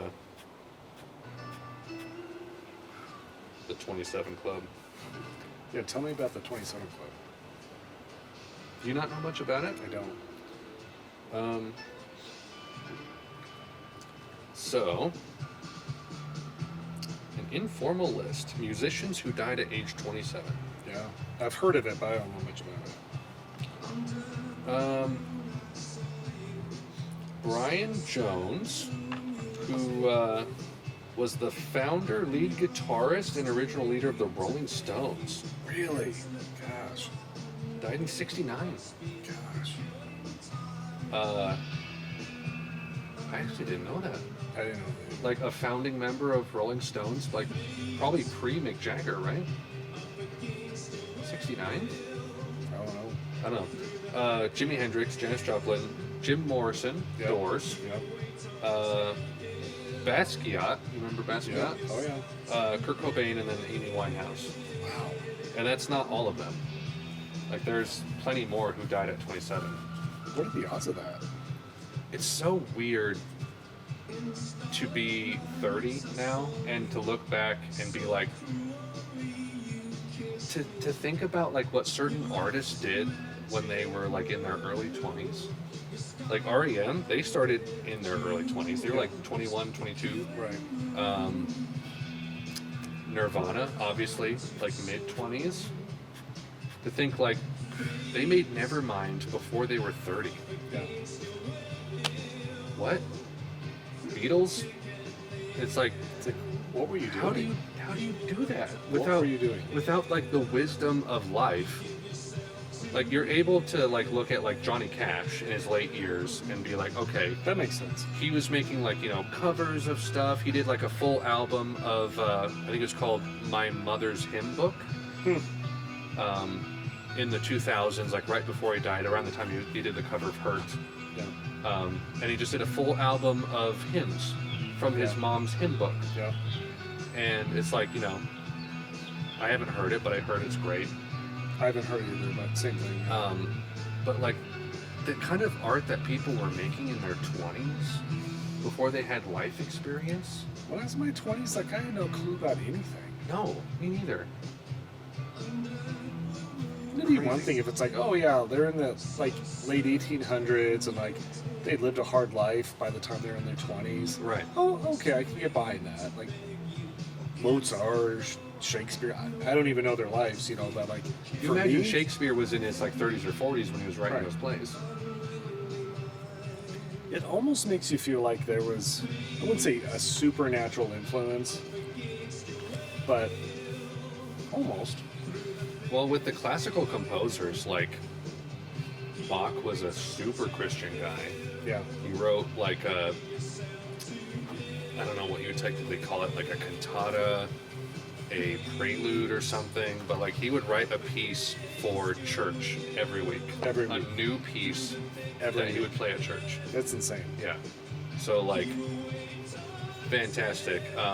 But like so many of those classical composers, like Hallelujah, I don't remember who wrote that, but like he was like locked in his room, like crying, coming up with the Hallelujah, Hallelujah, Yeah. which is kind of funny to me because I find that silly. It's almost like comical. Hallelujah. I've seen it in so many movies, but like he was like having like a spiritual moment composing that. So in current times, like if you take away all social media, all internet, all distractions, and you take someone that's almost like not sociopathic, but just like they don't do anything else. Yeah. Like they're almost like antisocial, locked up in a room, whatever. even then, it's like in your 20s, like I'm not coming up with that stuff. No, I'm just not. I I'm in my late 40s, early 50s, and I'm just now like having like fairly original thoughts, and I'm thinking about things very abstractly. dwelling on life. Yeah, I think I could actually create a thing, whether it's a book or a song or something. But like early 20s, like I'm still trying to figure out who. And your brain's not fully developed to your like mid to late 20s anyway. What were they doing? I don't know. I came up with a couple good things, but like, you look at the output of the Beatles, like maybe granted, part of it's having like a record label backing you, having a producer, a studio. You're paid for, so you can just spend all of your time and energy. I could buy into that argument to a certain extent, right? You go into a studio, you noodle around, you have important people watching over you, and like, oftentimes, a lot of these bands who have a lot of pedigree will be kind of become their own producers. Right. Where it's like, we've sat in on enough of our own recording sessions and seen what like the producers do, Right. that we now know how to do that ourselves. Not always. Some people are just like, I want to go in, mess around, and then let the producers pull it together into a song for me. But yeah, like I never had that luxury, so I don't know. Like I made, I think, some interesting stuff, but I would never call it on the level of anything that these other like 20-year-olds were doing, where it's just like, how did you? So here's a rabbit hole for you, because I like those. A lot of these artists worked with and entertained certain hallucinogenics. Was it EMT? Basically like hallucinogenic mushrooms and other stuff. Okay. So if you're a Joe Rogan fan, Joe Rogan would say that DMT. DMT, thank you.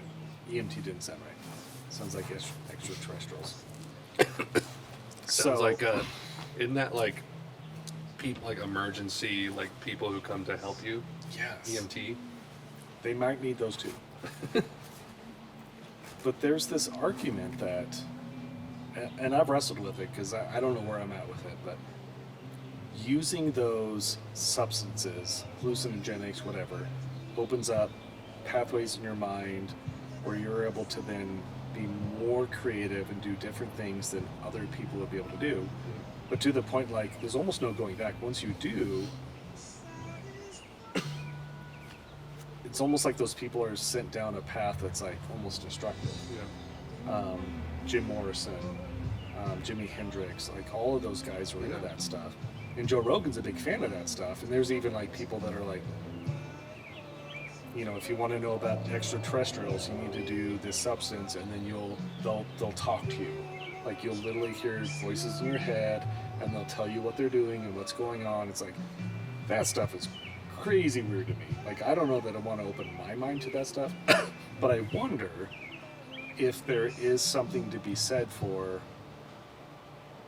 using a substance that then opens up and allows your brain to like think in ways it could never think before, and your creative juices are just like unleashed to the point like you can do something that has never been done before. Because even grunge, it's like, where the heck did that come from? Like, I know Neil Young was doing his thing, REM was doing their thing, but like doing the drop D and a certain sound, it's like, gosh, where did that come from? And, you know, other artists that have done stuff that's just like, I can't explain it. They're in their early to mid 20s and they're cranking out something that's never been heard before. Yeah, like you mentioned Jimi Hendrix. Like, I heard, I think it was like, what was it called, Purple Haze, something Yeah. like that. Yeah. And like nothing incredibly remarkable about it, like compositionally, as far as like writing a piece of music, but the guitar tone and the playing, you're like, oh, Yeah. like he was doing something different Yeah. in like 67, 68. How did he come up with that? Yes. Not that a person couldn't come up with a thing, right? But like at that time, like the world was in, I mean, Vietnam War was like doing its thing, and like all the other stuff. It's like, how did he do that? I don't know. I touched on this like briefly when we were talking about Delta 8 before you had it, which we haven't actually talked about you taking Delta 8, Right. which you have since, so I'd like Yeah. to touch on that. But when I have some, I find that like I'm able to make incredibly, let me put it this way, I'm able to more easily come up with really good like demos of songs. But it's just like, here's a good chord progression, and like I'll hum a melody over it, and after the fact I'm like, that's actually pretty good. Yeah. And I can harness that and like Yeah. dive into that. So like the whole psychedelic music thing, it's like I completely understand it, because it's like I said, that stuff kind of removes the veneer of, you know, the stress of life, a lot of things, and you're able to like dive into like the wavelengths and rhythms of life a little bit better. Agreed. And like I just find it way easier to harness that and be way more creative. I think it can become a detriment, because I think if you're saturated in that, then you'll have this stuff that I'll call like just like pure psychedelic music. Like you listen to some like Magical Mystery Tour from the Beatles, where you have like that, for the benefits of Mr. Kite, what's it called, Fool on the Hill. Yeah. There's certain Beatles songs where you listen to them and like, this is almost scary Yeah. how Well, it sounds. Most of Pink Floyd.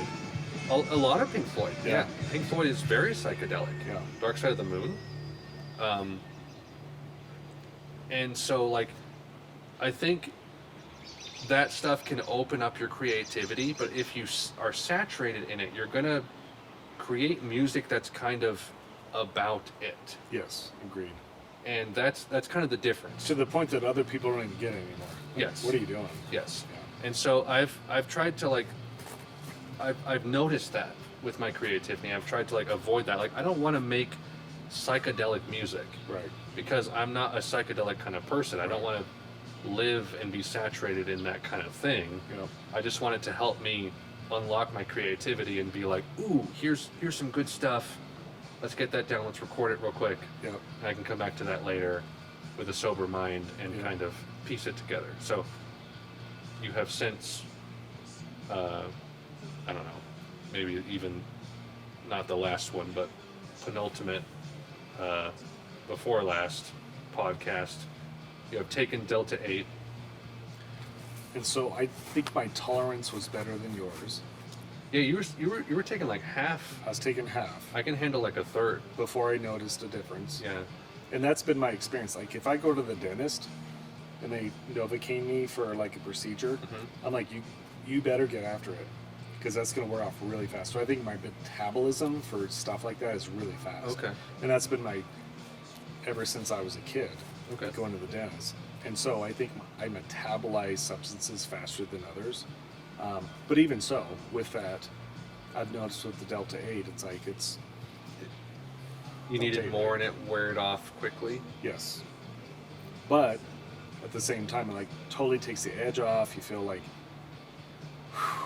a lot more chill.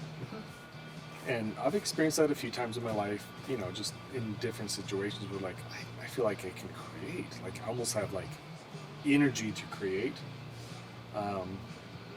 So the question would be like the next day, like alcohol's one thing. Oh, when you're drinking, like, oh my gosh, like I'm brilliant, everyone's my best friend, right? Yeah. Then the next day it's like, what the hell was I thinking? I feel terrible. I feel terrible. Yep. All that those were all dumb ideas. I feel like Delta 8's a little different. Like it takes the edge off. You can kind of get a little bit more creative. You're more relaxed. Next day you're not like, you know, working off a hangover. And so in that sense, I can definitely see it. And I've never done mushrooms or hallucinogenics. Not opposed to it. It's just I'm kind of we're ignorant, and I mean you're ignorant and curious. I mean, you might know more about it than I do, being, you know, in the medicinal field. But like, you hear mushrooms, and it's like, oh, that's a scary thing. When I was in high school and college, everyone told me like, oh, you ought to do shrooms. They grow on like horse patties. I'm like, what? You need a mushroom that grow on horse You're patties? not selling me. You're not, or not horse, like cow patties. Yeah. Like, you're not selling me at all. Like, that's all I knew. And then I remember at a couple of different get-togethers, someone had like a bag of mushrooms. And I'm like, I don't know enough of, like, I'm an analytical. That's my, you know, that's where I kind of land. It's like, I don't know enough information. Like, you guys are just doing whatever you want to do. Like, I'm out. So I've never done them. Not opposed to it. I'll probably try them at some point. Joe Rogan's whole thing makes me curious. Yet at the same time, it seems like some people that go down that road, it almost changes them permanently, which that's kind of weird and concerning too. Sure. Like, oh, now they're open to like other things. Like, what are the other things that they're open to? Like, that's from a Christian supernatural perspective. I'm like, I don't know about that. But at the same time, like, these are on the planet. God made them. They're here. I think, for me, like, when you think about even pot, it's like, we know that pot now, it's like super pot, right? It's like the THC is off the charts. The CBD is super low, which is concerning because that's what calms you down. And so these kids doing super pot, and now super pot's not good enough, so they lace it with fentanyl. Like, they track this stuff in Mason County all the time, and they capture it. Oh yeah, it's laced with fentanyl. That's super scary. Like, if we've got, you know, high schoolers smoking this stuff, it's not just like the old school pop that was just like, oh, it's a natural plant, it's got so much THC, so much CBD, it's going to kind of be balanced out. Now it has GMOs. More than that, man. And so when I hear that kind of stuff, it's like, I'm not going to buy any of that stuff. Yeah, Right? that's that realm is where you have to exercise extreme caution Extreme caution. and wisdom on what you're getting. But like the stuff you recommended, it's a very controlled. The stuff I sell in my clinic, like we've sold Charlotte's Web, which is CBD, but it's less than like, what is it, like 0.3% THC. So it's a very controlled. So the people taking that, they can feel very confident. I'm just getting CBD. It's going to calm my nerves. It's going to help me with my pain. It's going to help me with my anxiety and my, you know, I think seizures. the Delta 8 I gave you was like 0.1 or under for THC. Just so stinking low. Yeah. Yeah. It's I mean, granted, I feel comfortable with that. it is a different strain of what you'd call what a cannabinoid. Cannabinoid. Yeah. But yeah, it's just it's super mild, and I'm glad that you had a receptive response to it. Yeah. And yeah, it's just like there's something about like it's just taking that veneer of like stress and cynicism Yeah. off of how you see the world and just like normal, common day-to-day interactions like don't stress you out as much, and you're willing to like handle stressful encounters way more charitably. Yeah.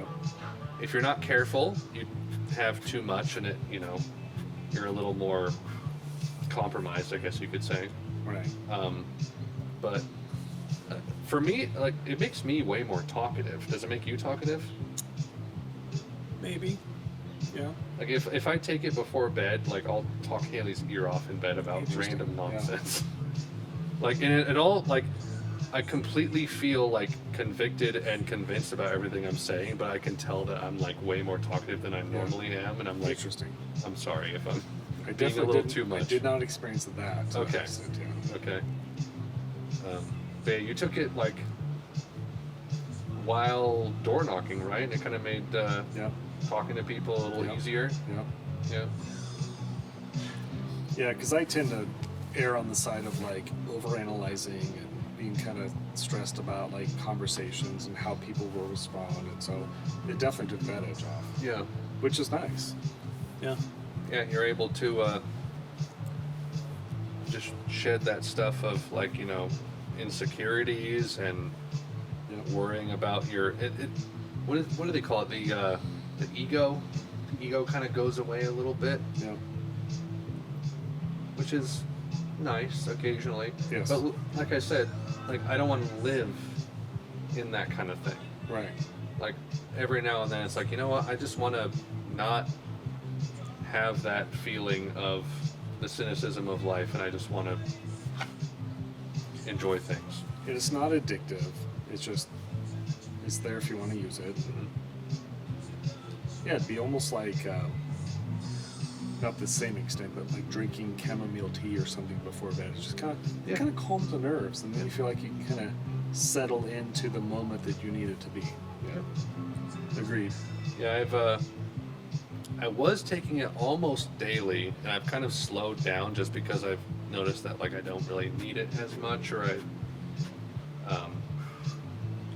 there are times where it's like, oh, this is more of a detriment than Yeah. a positive, so I'm gonna slow down. But like you said, like I don't feel addicted to it at all. Right.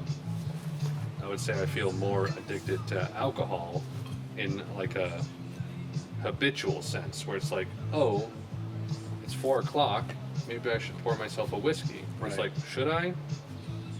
Or I need to smoke a cigar every night Right. because I just need that little nicotine hit. Yeah, agreed. Yeah. So I'm very, I wouldn't say very, I'm charitable to Delta 8 and all the Yeah. THC stuff, because I think it can be very useful. Yep. But I can definitely see like people over abusing it like everything else. But I'm glad you've had a positive reception to Yeah, it. definitely positive, but it's funny because at the same time I had to take probably twice as much as you did Yeah. to get the same similar response. Sometimes a third of that gummy was too much for me. Interesting. Yeah. Like I would never say that was the case for me. Wow. Yeah. Interesting. But like I said, I go to the dentist and like they'll shoot me up. I'm like, it's probably not enough. Yeah, and I was only like saying that based on like body weight. Like it was what I was saying to like you and Riley. It's And like we're probably sort of similar. very close. Yeah. I'm a lean 180. I'm like 218. I joke. I'm probably 205. I weighed Or more. myself like a few days ago, and I was like 218. Well, like honestly, like I'm not that bad. Anything over 200, I'm like, I need to dial that back. What did you say? Every inch above? Every inch above 6 foot is like 10 pounds. Okay, and you're how tall? 6'1". I'm trying to maintain that. I'm about 6'3", 6'4". Okay. So You're closer to where you should be than I am. okay. Yeah. So you're I've got more around okay. mid waist. Okay. Yeah. Okay. And honestly, like my diet's not that great. It could be So, better, but That will continue to backfire on you as you age. yeah. And So like in the mornings. Oh my gosh, we're not doing the Red Hot Chili Pepper song again. In the mornings, I'll have like a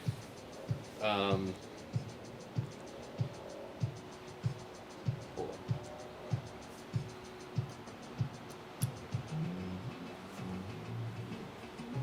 I'm losing it. In the mornings, I'll have like a protein kind of yogurt. That's like high in protein, low in sugar. yeah.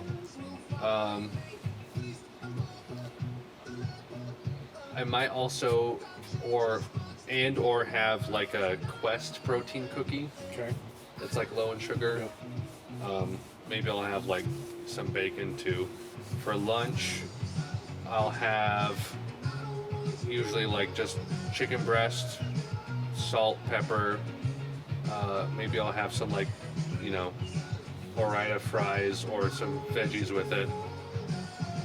For dinner, whatever Haley makes, which is usually pretty healthy. In bed, I have some Jif peanut butter next to my bed that I'll have like a couple scoops Yeah. full. And that's most of my diet. I don't have any soda. I don't have any very little candy. So like I feel like my diet is kind of lean. It could be healthier. Yeah. Like I'm trying to avoid like the processed stuff, which I think is my hugest hurdle. But all things considered, it's like I don't have soda, I don't have candy. Carbs are probably my biggest thing, where it's like I try to avoid pizza, even though that's like an easy thing. It's like let's pick up Little Caesars for the family. You know, like I said, we're doing the Texas toast, so like I've been kind of having a lot of carbs there. But like, I don't know how else to cut much out of my life without, you know, dialing really into like fitness and diet And I'd say not having a BMI index in front of me. I'd say based on your height and your weight, you're probably about right. yeah. Yeah. Okay. And all dudes struggle with this, the little pooch out in front, Sure. especially 30 and over. It's a chronic thing, right? Okay. Doing, you know, weight-bearing exercises, some strenuous exercises can help because that's going to build a little bit of muscle mass, but that'll increase your BMI, Okay. and which is okay, but sometimes it'll throw off your BMI. So there's a new BMI that they use for like military or bodybuilders, that sort of thing. Because if you take your average bodybuilder, they're like freaking like less than 10% body mass is their weight, which is crazy. Yeah. They're like 7% like body fat, which is probably unhealthy. But if you were to do their BMI, they'd be considered obese. That makes no sense because they're carrying a ton of muscle mass. So once you start putting on some muscle, then the BMI becomes less and less like meaningful to you. Yeah. And that's okay. And there's, like I said, other BMIs you can use for that. But for the most part, if you're keeping your carbs down, your protein intake's high, and you're at least moving some, you're doing pretty good. Like I could move more. I could definitely keep my calorie intake down a little bit because I'm nearing 50. I'll be, I think, 49 this year, which is crazy to think of. I'll be 50 next year. Didn't you just turn 18 Yeah, the other day. the other day? But, you know, it's like, all right, can I drink like 200 calorie IPAs every day, like 2 or 3 of them? Probably not. So, taking that into consideration and, you know, trying to work out a little bit more. And for me, I do really well when I'm on like high protein, like I'm just mostly eating meat. When I mostly eat meat, I do great. I don't have any heartburn. My BMI is fairly stable. But when I start doing carbs, it's a problem. And I think most guys are somewhere in that range. Like, hey, you can't just like eat a bunch of bread and toast and drink like high calorie IPAs and be okay with that building a bit of a gut. Yeah. And so I know that's for me for sure. And I think it's most guys, but Yeah, most of my alcohol consumption is just like cheap whiskeys. yeah, Evan Williams from Sam's Club or something. yeah. Maybe some wine here and there, but like I've largely steered clear of the beers. Largely because like I can tell like it just makes me bloated. Yeah.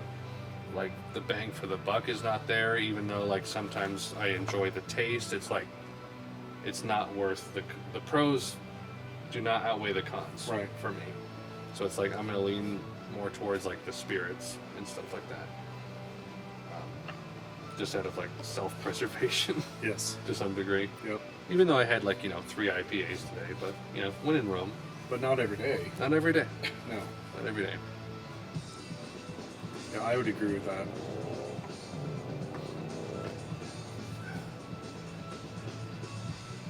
Yeah, for a while, like any kind of pizza consumption would like tank me. Recently, I've been able to do a little bit better. I don't know why, Okay. but like having some amount of pizza just doesn't like completely tire me out and make me want to just fall asleep. Yeah. For a while, it did. Interesting. Yeah.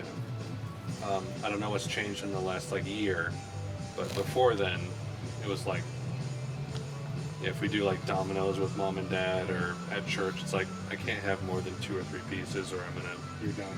I'm done. Yeah. I'm cooked. Just need to fall asleep afterward. And we would get like Little Caesars for, you know, something easy for the family. It's like, I want to have, you know, 4 pieces of cheesy bread and Yeah. 3 slices of pizza, but it's like, my body is saying, nope, Nope. can't do that anymore. Yeah. You're not 20. Lights, camera, action.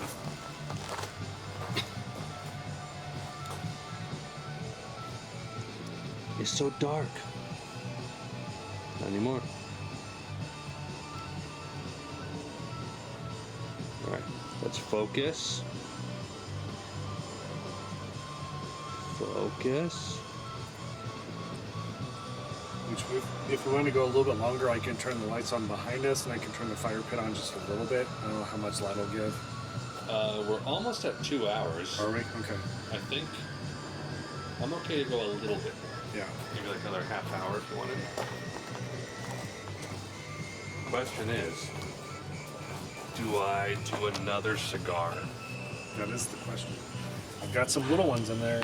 Some little Bolognas. I've got that one and that one. I might do it. Yeah, so I upped the brightness, so we're okay. If you want to turn on some lights, that Might not probably help. Might not hurt. Yeah.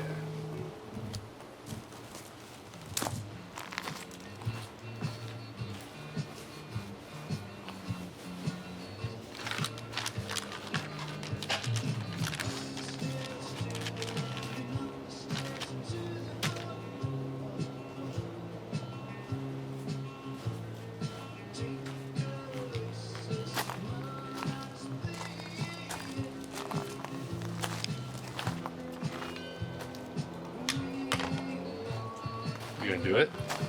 Might fire it out. If it's too hot, I'll shut it off.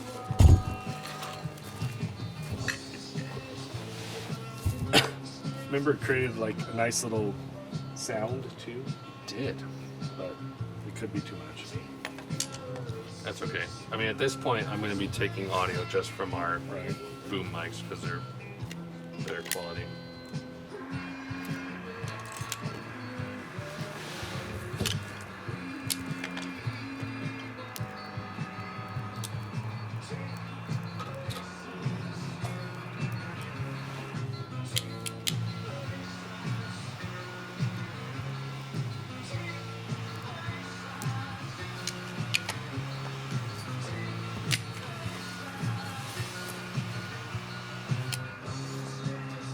Again, one of my favorite episodes we did was right before Halloween.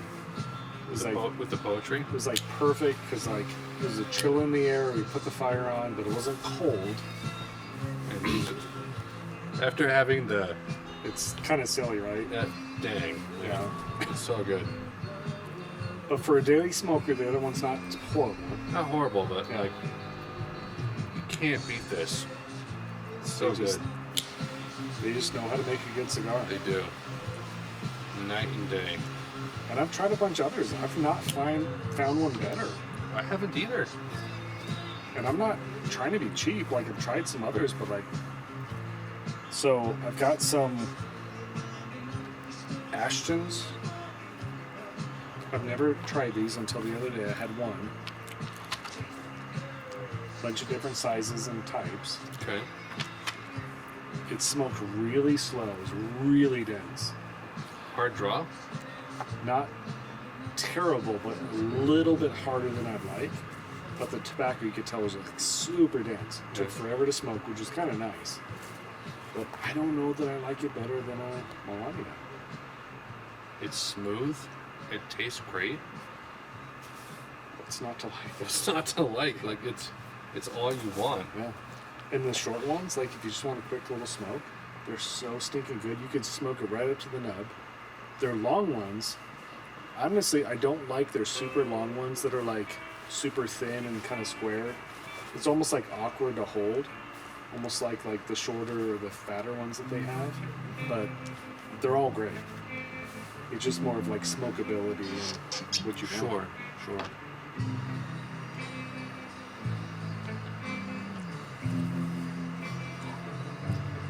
You know how Mom really likes the song "Sleepwalk" by Santo and Johnny? I did not.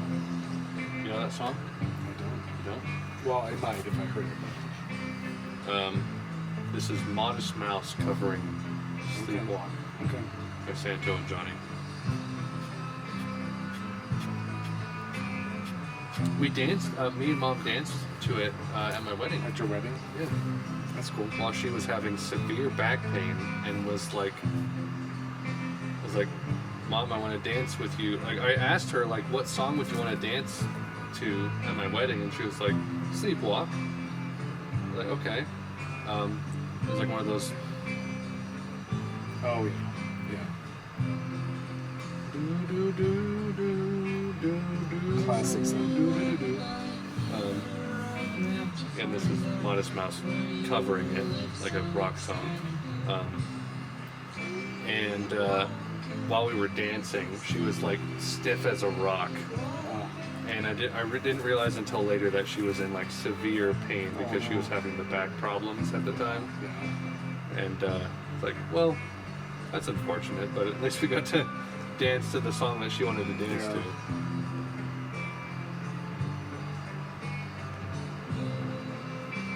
This is a great cigar.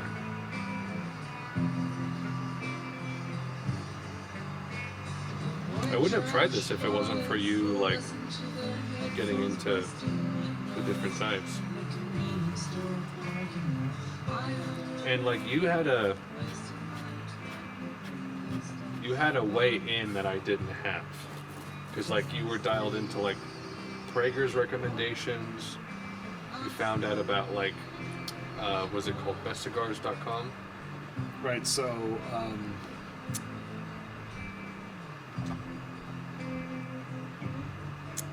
what's his name? Stephen.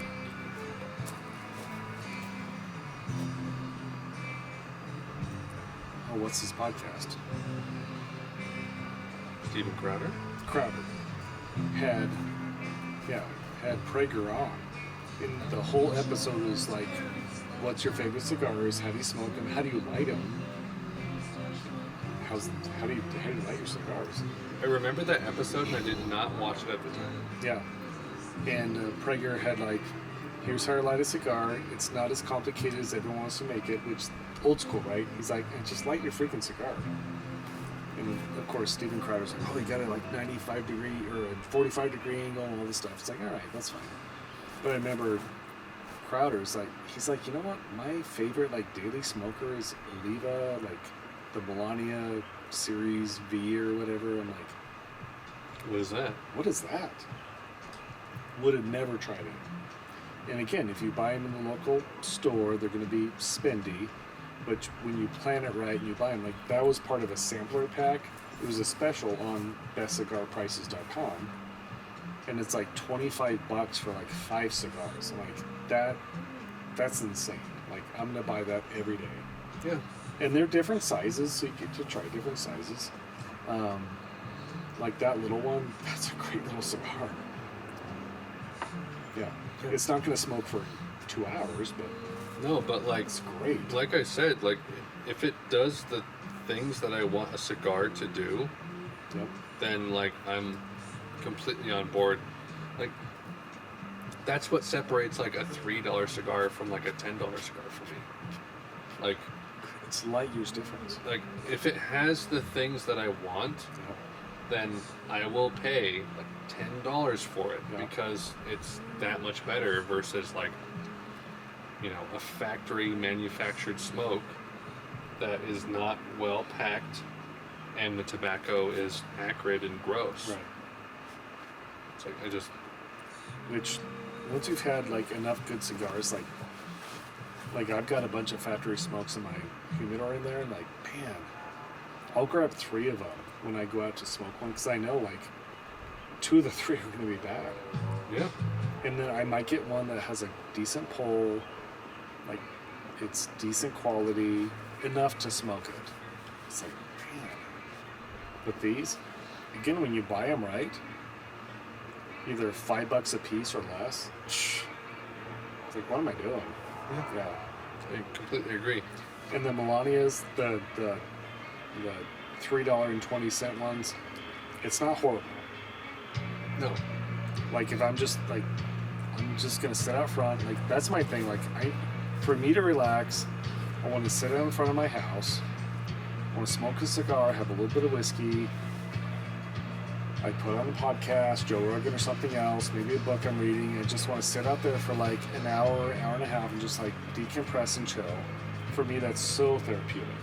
Like I'm a better husband, I'm a better father, and if I know I'm not spending $20 every time I do that, so much the better. Completely agreed. Yeah. Yeah, that Enduro that you gave me, like you said, like 325, something like that. Like marginally better than a factory smoke, but it is better. It's a level up, but not much, but a level up. I It's wasn't. a little bit more consistent. I didn't want to put an ice pick through my temple trying to smoke Yes, it. yeah. Which, Like it's so frustrating.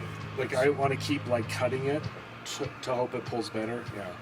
Yeah. Most factory smokes, I'm like. it's like, nope, it's not, and it still It's not tastes there. bad. Yeah. Yeah.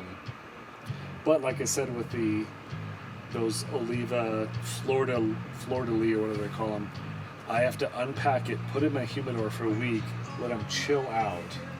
Then they're Right. good smokes. Because when they show up, they smell like everything in the shipping container. They smell like plastic. They smell like the UPS truck, everything else. And it's just shipping, right? They're just shipping it cheaply. Whereas the Olivas, they come like sealed with a little pack, or they come in a box or whatever. And that makes a difference. I don't know if I have you to blame or not, but I'm becoming more and more disillusioned with like the cheap $2-3 smokes that are available, because it's like It's hard. compared to like what it could be, it's like the money difference like kind of makes it worth it. It's like if you're gonna invest 30 to 90 minutes of your time, like what is $2 difference? Right. $2. Yes. Yeah. It's like, it's quite a lot. Like at that point, it's like, should I be smoking some kind of terrible tobacco-ridden cigar, or like I could just offer my pipe, which is free, and I have tobacco True. which is what I did. For years. Yeah. Which is what I did recently. Like Yep. Haley let me, like go take a break, go sit out front, Yeah. smoke, do whatever you want for an hour. Yeah. And I was like, I'm gonna go for the pipe. Yeah. Because right now, like, I have factory smokes, but it's like, I want a good time. So I pulled out the 1Q Yeah. jar, and I was like, that's a good smoke. That's a good smoke. It is a good Yeah, smoke. Exactly. Yep.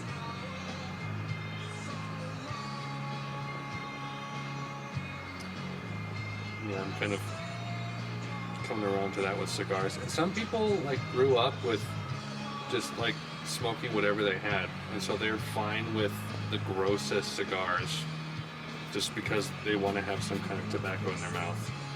And I get that. That guy, did I ever show you the video of that, like, 100-something-year-old guy who smoked, like, 2 cigars a day? You talked about it, yeah. Like, I think he's since passed, but he was, like, well into his hundreds and smoked, like, 2 cigars a day, like, super cheap stuff from his local tobacconist that he got in, like, a bag. Yeah. And, like, he would light it on his, like, gas stove. Oh my gosh. He'd just, like, turn on the burner, Light it. light it, and just like some old 100-something-year-old black guy just like, I like to smoke 2 cigars a day, have done for decades. Yeah. And like, God bless Okay. you, buddy. Yeah. Good. Godspeed. More power to you. Granted, everyone uses that video as an excuse to be like, yeah, look, wife, I can smoke as much as I want to because this guy this did it." guy, Yeah. and he's black. And he's black. It's like, no. Got full rain. No. Did I ever share that FDA study with you about cigar smoking? I don't know. I mentioned it to Dan at one point, and he like asked for the link, and I shared it with him. I have it bookmarked, but there was an FDA study, an actual FDA study, the same institution that is trying to outlaw like flavored cigars, flavored tobacco because of, you know, what they do to kids, blah blah. An FDA study that showed that smoking 1 to 2 cigars a day has a nil effect on your health. Dennis Prager, I think, quoted the same study because he smokes I think I learned about it from Crowder. 1 to 2 a day, and he might also smoke a bowl of tobacco in his pipe. Yeah. Yeah. I think I learned about that from Crowder, and I bookmarked it after the fact. It's like, here's an FDA study showing that, like, It's not popular, but it's not popular, but it's like, hey, it is. smoking, like, you know, this non-inhalation form of tobacco is not going to have a huge impact on your life. Yeah. And it's like, oops, we don't want anyone to know about that.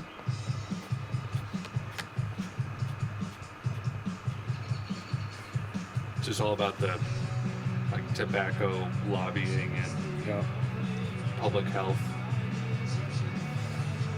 which really upsets me as like a pipes and cigars guy to be like, I don't want to be lumped in with cigar smokers No. because it's a completely different thing. It's a whole different thing. Like, we're not inhaling. The things that we're smoking don't have a bunch of additives and preservatives. Like, those are the things that, like, make your ceiling turn yellow and your Yeah. beard turn yellow, and it's gross. It's like we're not doing that remotely in the same vein at all.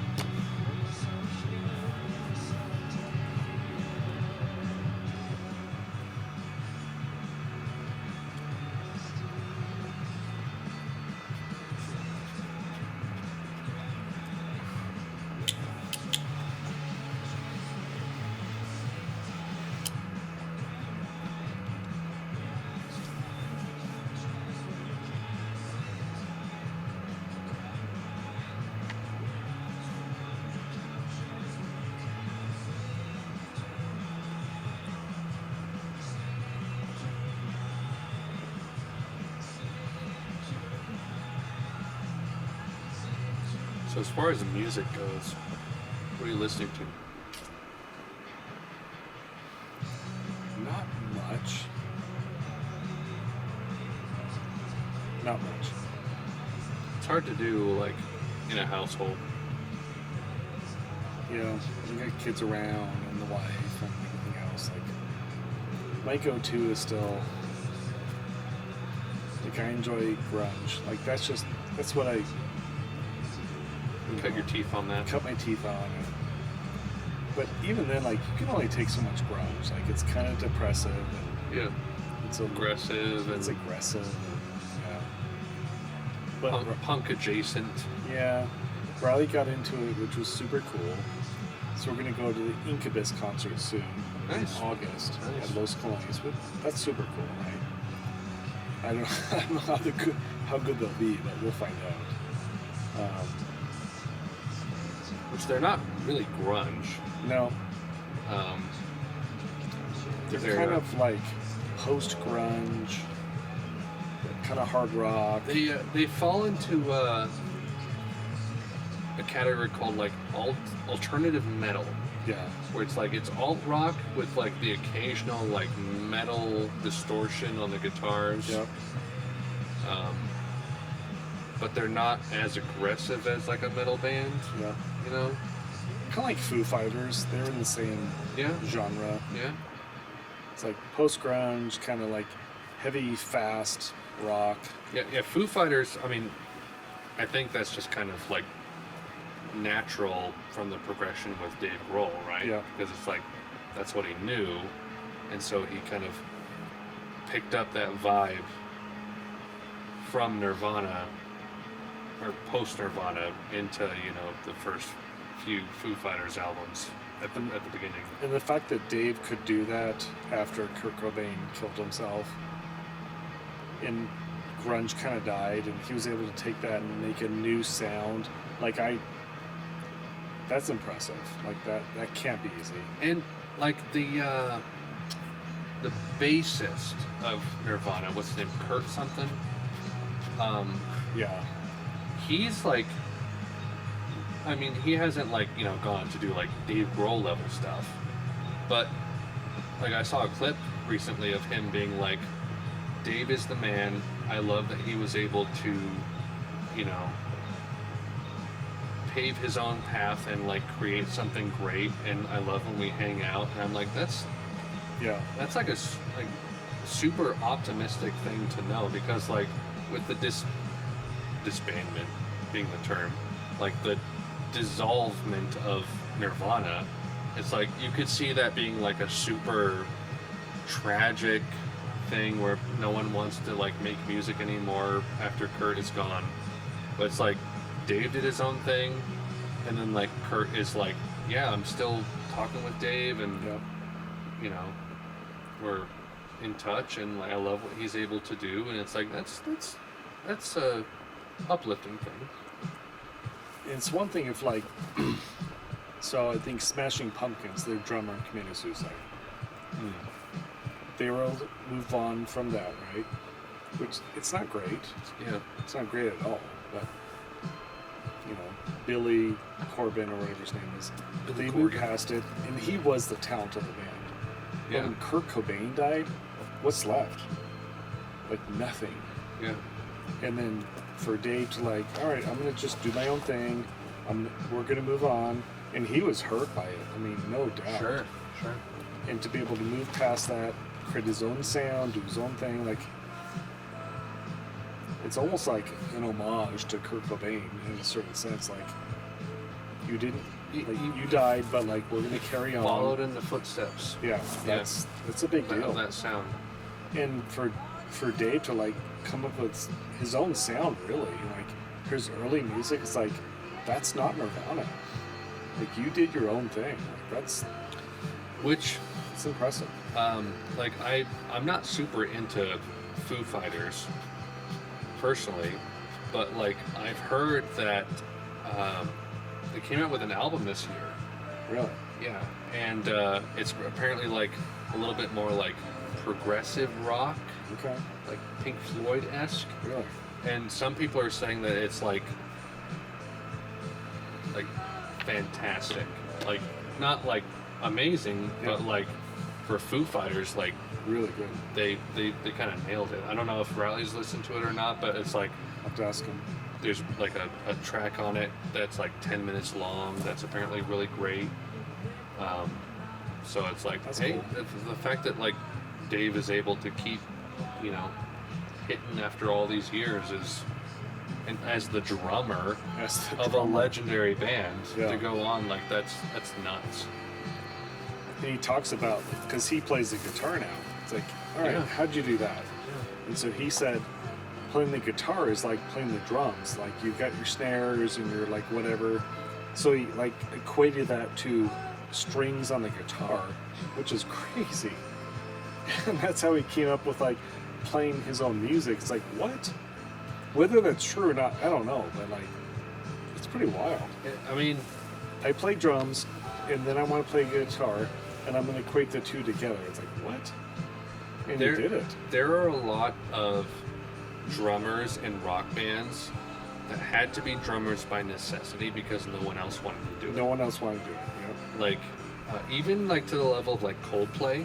Yeah. The drummer of Coldplay, like he knows how to play guitar, Yeah. keyboards. Like he is a multi-instrumentalist. He just did it by necessity Yep. because no one wants We to be need the a drummer. drummer. Yeah. And with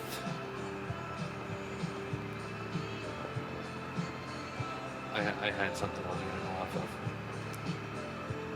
With Dave, it doesn't surprise me that he was able to shift gears and like lead a band, because I think a lot of drummers kind of have that in them. And it wouldn't surprise me if he contributed more to like Nirvana than you would expect. And we know. Yeah. That makes sense.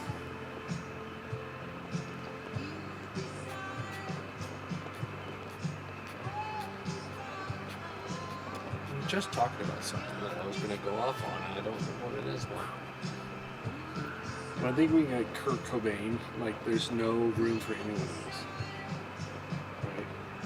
You could have amazing people in your band, but you're just such the front runner. There could be so much talent there that you just, no one knows. And I think that was the case.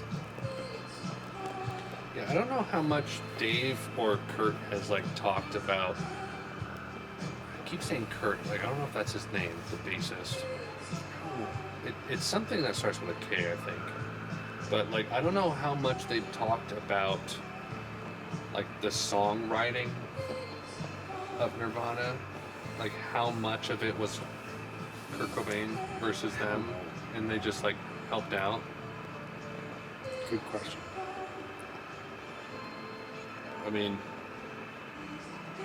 like for me personally, since like that's music is like one of my content creation things, it's like I have a reaction schedule of like all of the artists I'm going through, and like Nirvana is on there, like their 3 albums are on there, and it's like until I listen to them, like I can't say anything, but it's like I can't just listen to them on my own because it's like I have, you know, several thousand subscribers that want to see me listen to Nirvana for the first time and give my comments on it, which was the same with REM. Like a lot of people loved seeing me listen to REM for the first time and like commenting on it and giving insight, and it was like, you know, for me to personally be like, wow, this is like the beginnings of alt rock in the 80s and we didn't even know this,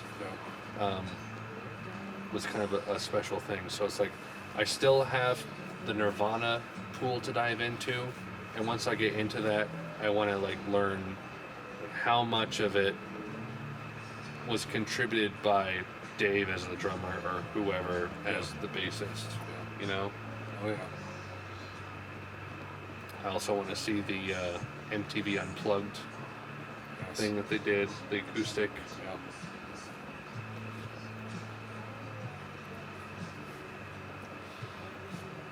I've watched that many times. I should probably also like do Pearl Jam's 10 at some point.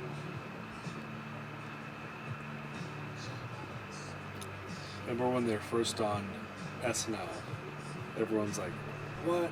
Who is this? What are they doing? I don't get it. Like they're just screeching, like, what's going on? I remember that. Like, no one understood Pearl Jam early on, right? You know, and his voice was that was a hard pill to swallow. Yeah. Even flow. No one got it. Well, no one that understood or appreciated got it. They're like, I don't like that. What's that all about? What's his name? Oh gosh. So he played with an earlier band. I'm gonna forget their name too. What's their name of the band? Temple of the Dog. Okay. It was him and the lead singer from. He's dead now. I think he committed suicide eventually. Lead singer of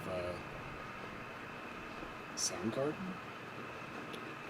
Which was a supergroup on its own, right? Oh yeah, totally. But they were both Temple of the Dog. Eddie Vedder. Yes. Eddie Vedder. So he was in a band, Before Pearl Jam. Temple of the Dog. Temple of the Dog. Similar sound. Okay, which itself was a supergroup. Oh yeah. Chris Cornell, Chris Cornell, who's now deceased. a tribute to his friend Andrew Wood, Hmm. lead singer of the bands Malfunction and Mother Love Bone. Yeah. Okay, that's a complicated history, Gosh, right it's there. complicated. Multiple layers. Yeah, so that existed for like 2 years. Yeah. It was a Okay. short-lived thing. Okay, so Chris Cornell and Eddie Vedder. Which both went on to create super crazy grunge bands. Okay. Okay, so Eddie Vedder.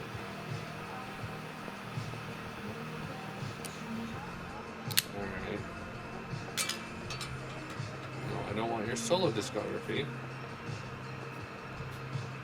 You've done so much.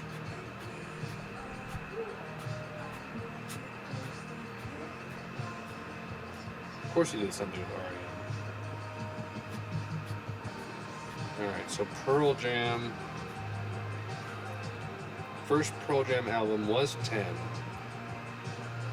Did that have Even Flow on it? It did. Even Flow, Alive, Jeremy. Such a great album. 91. So I've dabbled a little bit in stuff in the vicinity of that. Like something I did for the channel was I dived into Pixies, Okay. Yep. which they had their album Doolittle that came out in like 89, which was very noisy. Okay. And like I think grunge is just I think like noisy alt rock. Yep. With a very like gravelly voice. Yep. Is how I'd define grunge. So So like they did the drop D, so like it was like more of a, how would you describe it? very moody. Moody. Yeah. Yeah. I mean, like I said, I've not heard a lot of Nirvana. I'm going to do all 3 of their albums at some point. So, I haven't done Pearl Jam, so I'm very unfamiliar with grunge on the whole. But it's like, I've heard Smells Like Teen Spirit. I've heard Come As You Are, Come As They Are. Yeah. Come As You Are. Heart-Shaped Box. Yeah. I think I've also heard that last song on In Journey. Utero, which is like All Apologies, something like that. Which In Utero is apparently like super raw and noisy and crazy. Yeah. Which I guess Bleach is as well, but like Nevermind was kind of their very sublime song release that just kind of like hit the right people at the right time.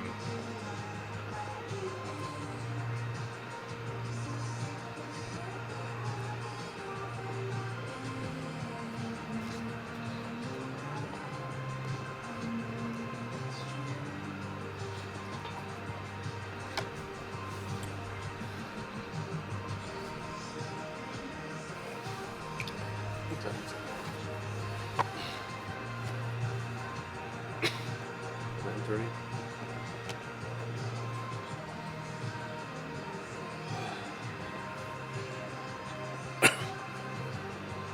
About time. Probably about time. I'll probably end the video here That's right.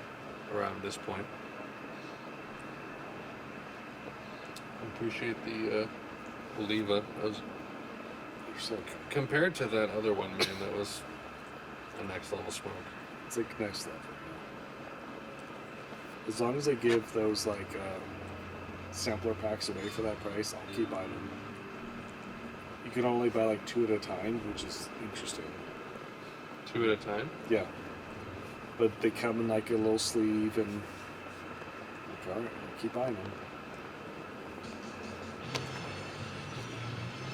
The others came in like the wood boxes. They're a little bit spendier because you get the box, but they'll have specials. I'm like, oh, leave a sampler pack, $25 for like 5 cigars. I'm like, times 2, like please, like it's crazy.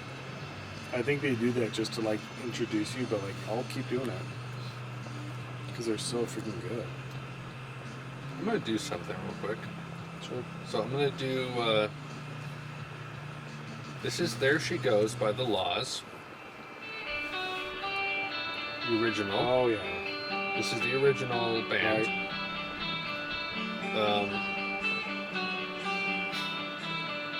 And I'm gonna play the cover in a second. 'Cause I'm familiar with this. Yeah. I'm pretty sure this is what plays over like when he's going over like the Golden Gate Bridge. Yep.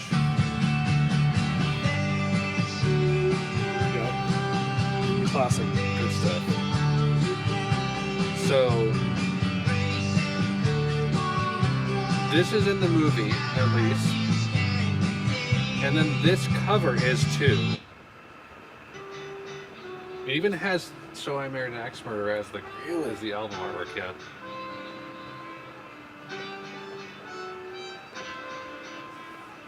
So this has more horns in it.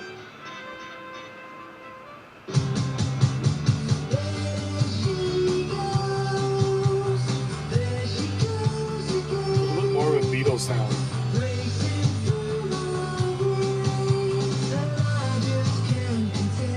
Little British invasion sound. Yeah. Yeah. So that was also in the movie. That's also, I mean, like, obviously, That's crazy. both of them were in it. Both. Yeah. I mean, it's been a long time since I've seen it, but, like, I know that both of them are in it, Yeah. which is a power move. Apparently, no, this is something else. Okay. There is a Sixpence None the Richer. Oh, Sixpence. Are you familiar with them? Do you think this is what Ryan was talking about? Maybe, but I doubt it. I remember this version. I have This is a Christian band. yeah, I have a respect for this band. Oh yeah, they created some cool songs. I mean, obviously, Yeah. obviously. After that song, they disappeared. Which this is pretty good. It's really good. All things considered, this is pretty good.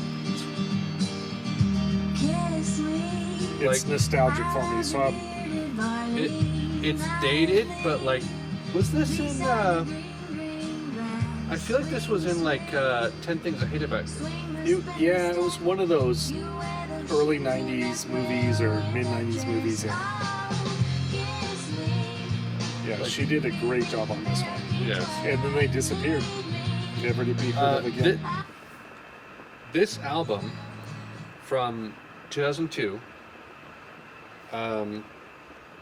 has a song on it that played at Safeway Yeah. a lot. I don't know if this sounds familiar to you at all. This is Breathe Your Name. Yeah. From I 2000 know all 2002. these songs. Yeah. Yeah? Oh yeah. I listen to these guys a lot. This played at Safeway. Really? Yeah. They went mainstream. Because Kiss Me Yeah. and the There She Goes cover was from a 97 album. 97. Oh wow. This is 2002. Really? Yeah. And this song was getting played in stores. Wow. So, like, they had a little bit of longevity. They did. Wow. But I listened to a little bit of this album. Yeah. And there's some stuff on here that's pretty good.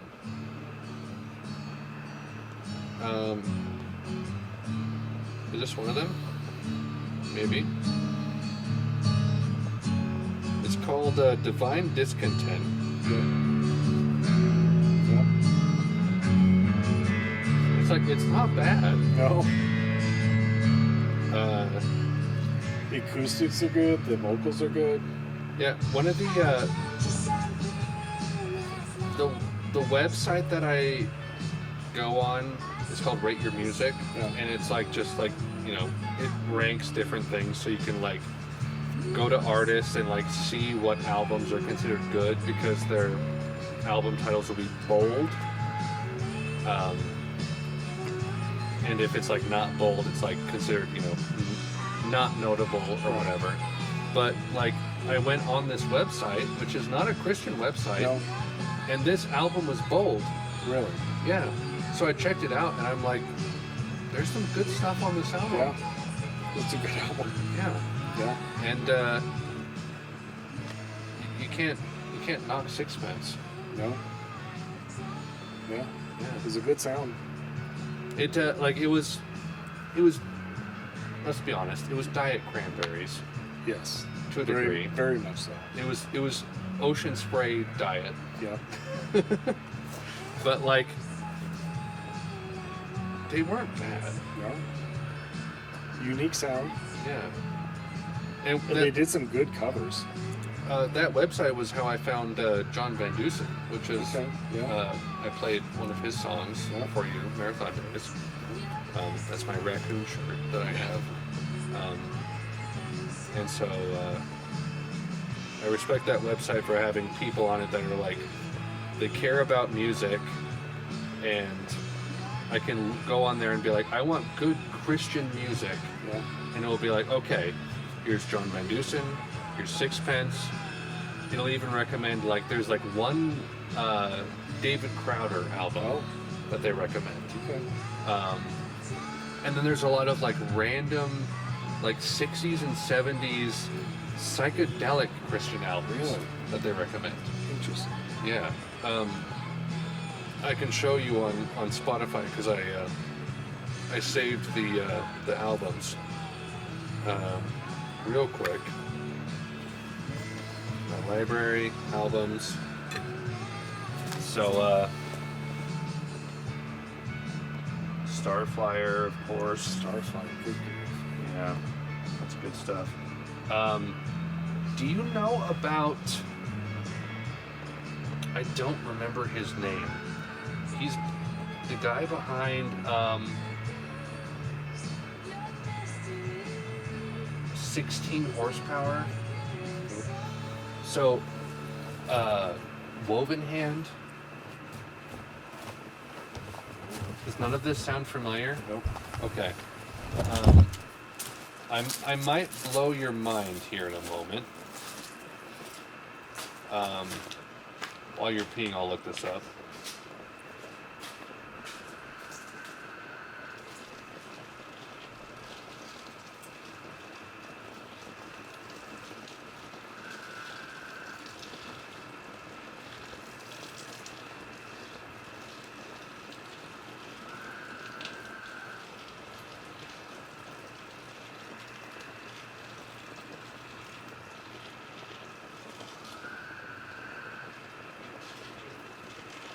I do.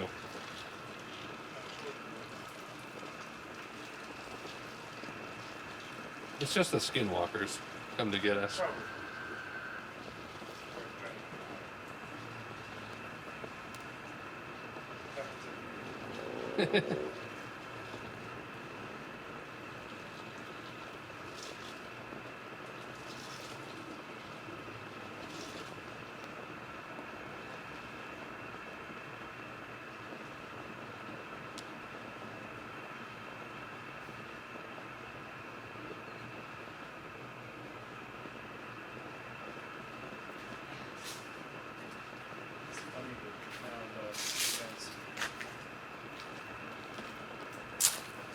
Through a not Christian website. Super inadvertently, yeah. Yes. Which, like, I knew about them from Kiss Me. Yeah. Like, I knew about that song. But also, I was like, going through this website, I was like, oh, they apparently have, like, music that apparently just general people like Yep. and think are good. So, David Eugene Edwards, no? Born in '68 in Englewood, Colorado. He is the lead singer of Woven Hand, former lead singer of 16 Horsepower, and his music often has like a country gothic vibe to it. Okay. It says their music contains elements of old-time folk, punk, medieval, gypsy, Native American music, and most recently, late 1980s and early 1900s gothic rock. Lyrically, it deals with pain, conflict, faith, and redemption, and Edwards' personal Christian beliefs influencing much of the lyrical imagery. Wow. So he's been part of his own stuff, as well as 16 Horsepower and Woven Hand. but it's like, play one here. This is Woven Hand.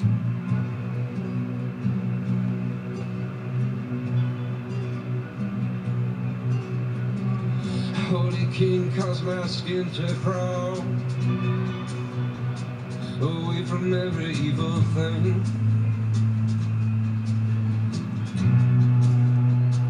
Like super dark country vibes, and like super hardcore Christian guy who has made like very dark country music. Like even to the point of like I said, like that Sixpence album. Like people were like, this is good. There's a 16 horsepower album that people are like, this is really good. It's just like this dark country album with a bunch of Christian themes to it. Weird.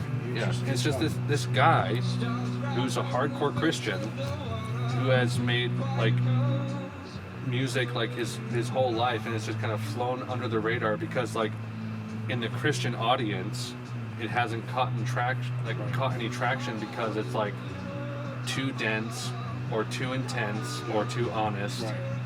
And It's not going to play on K-Love. Exactly. Yeah. But it's like I wouldn't have learned about this guy if it wasn't for this website that like ranked music. Yeah.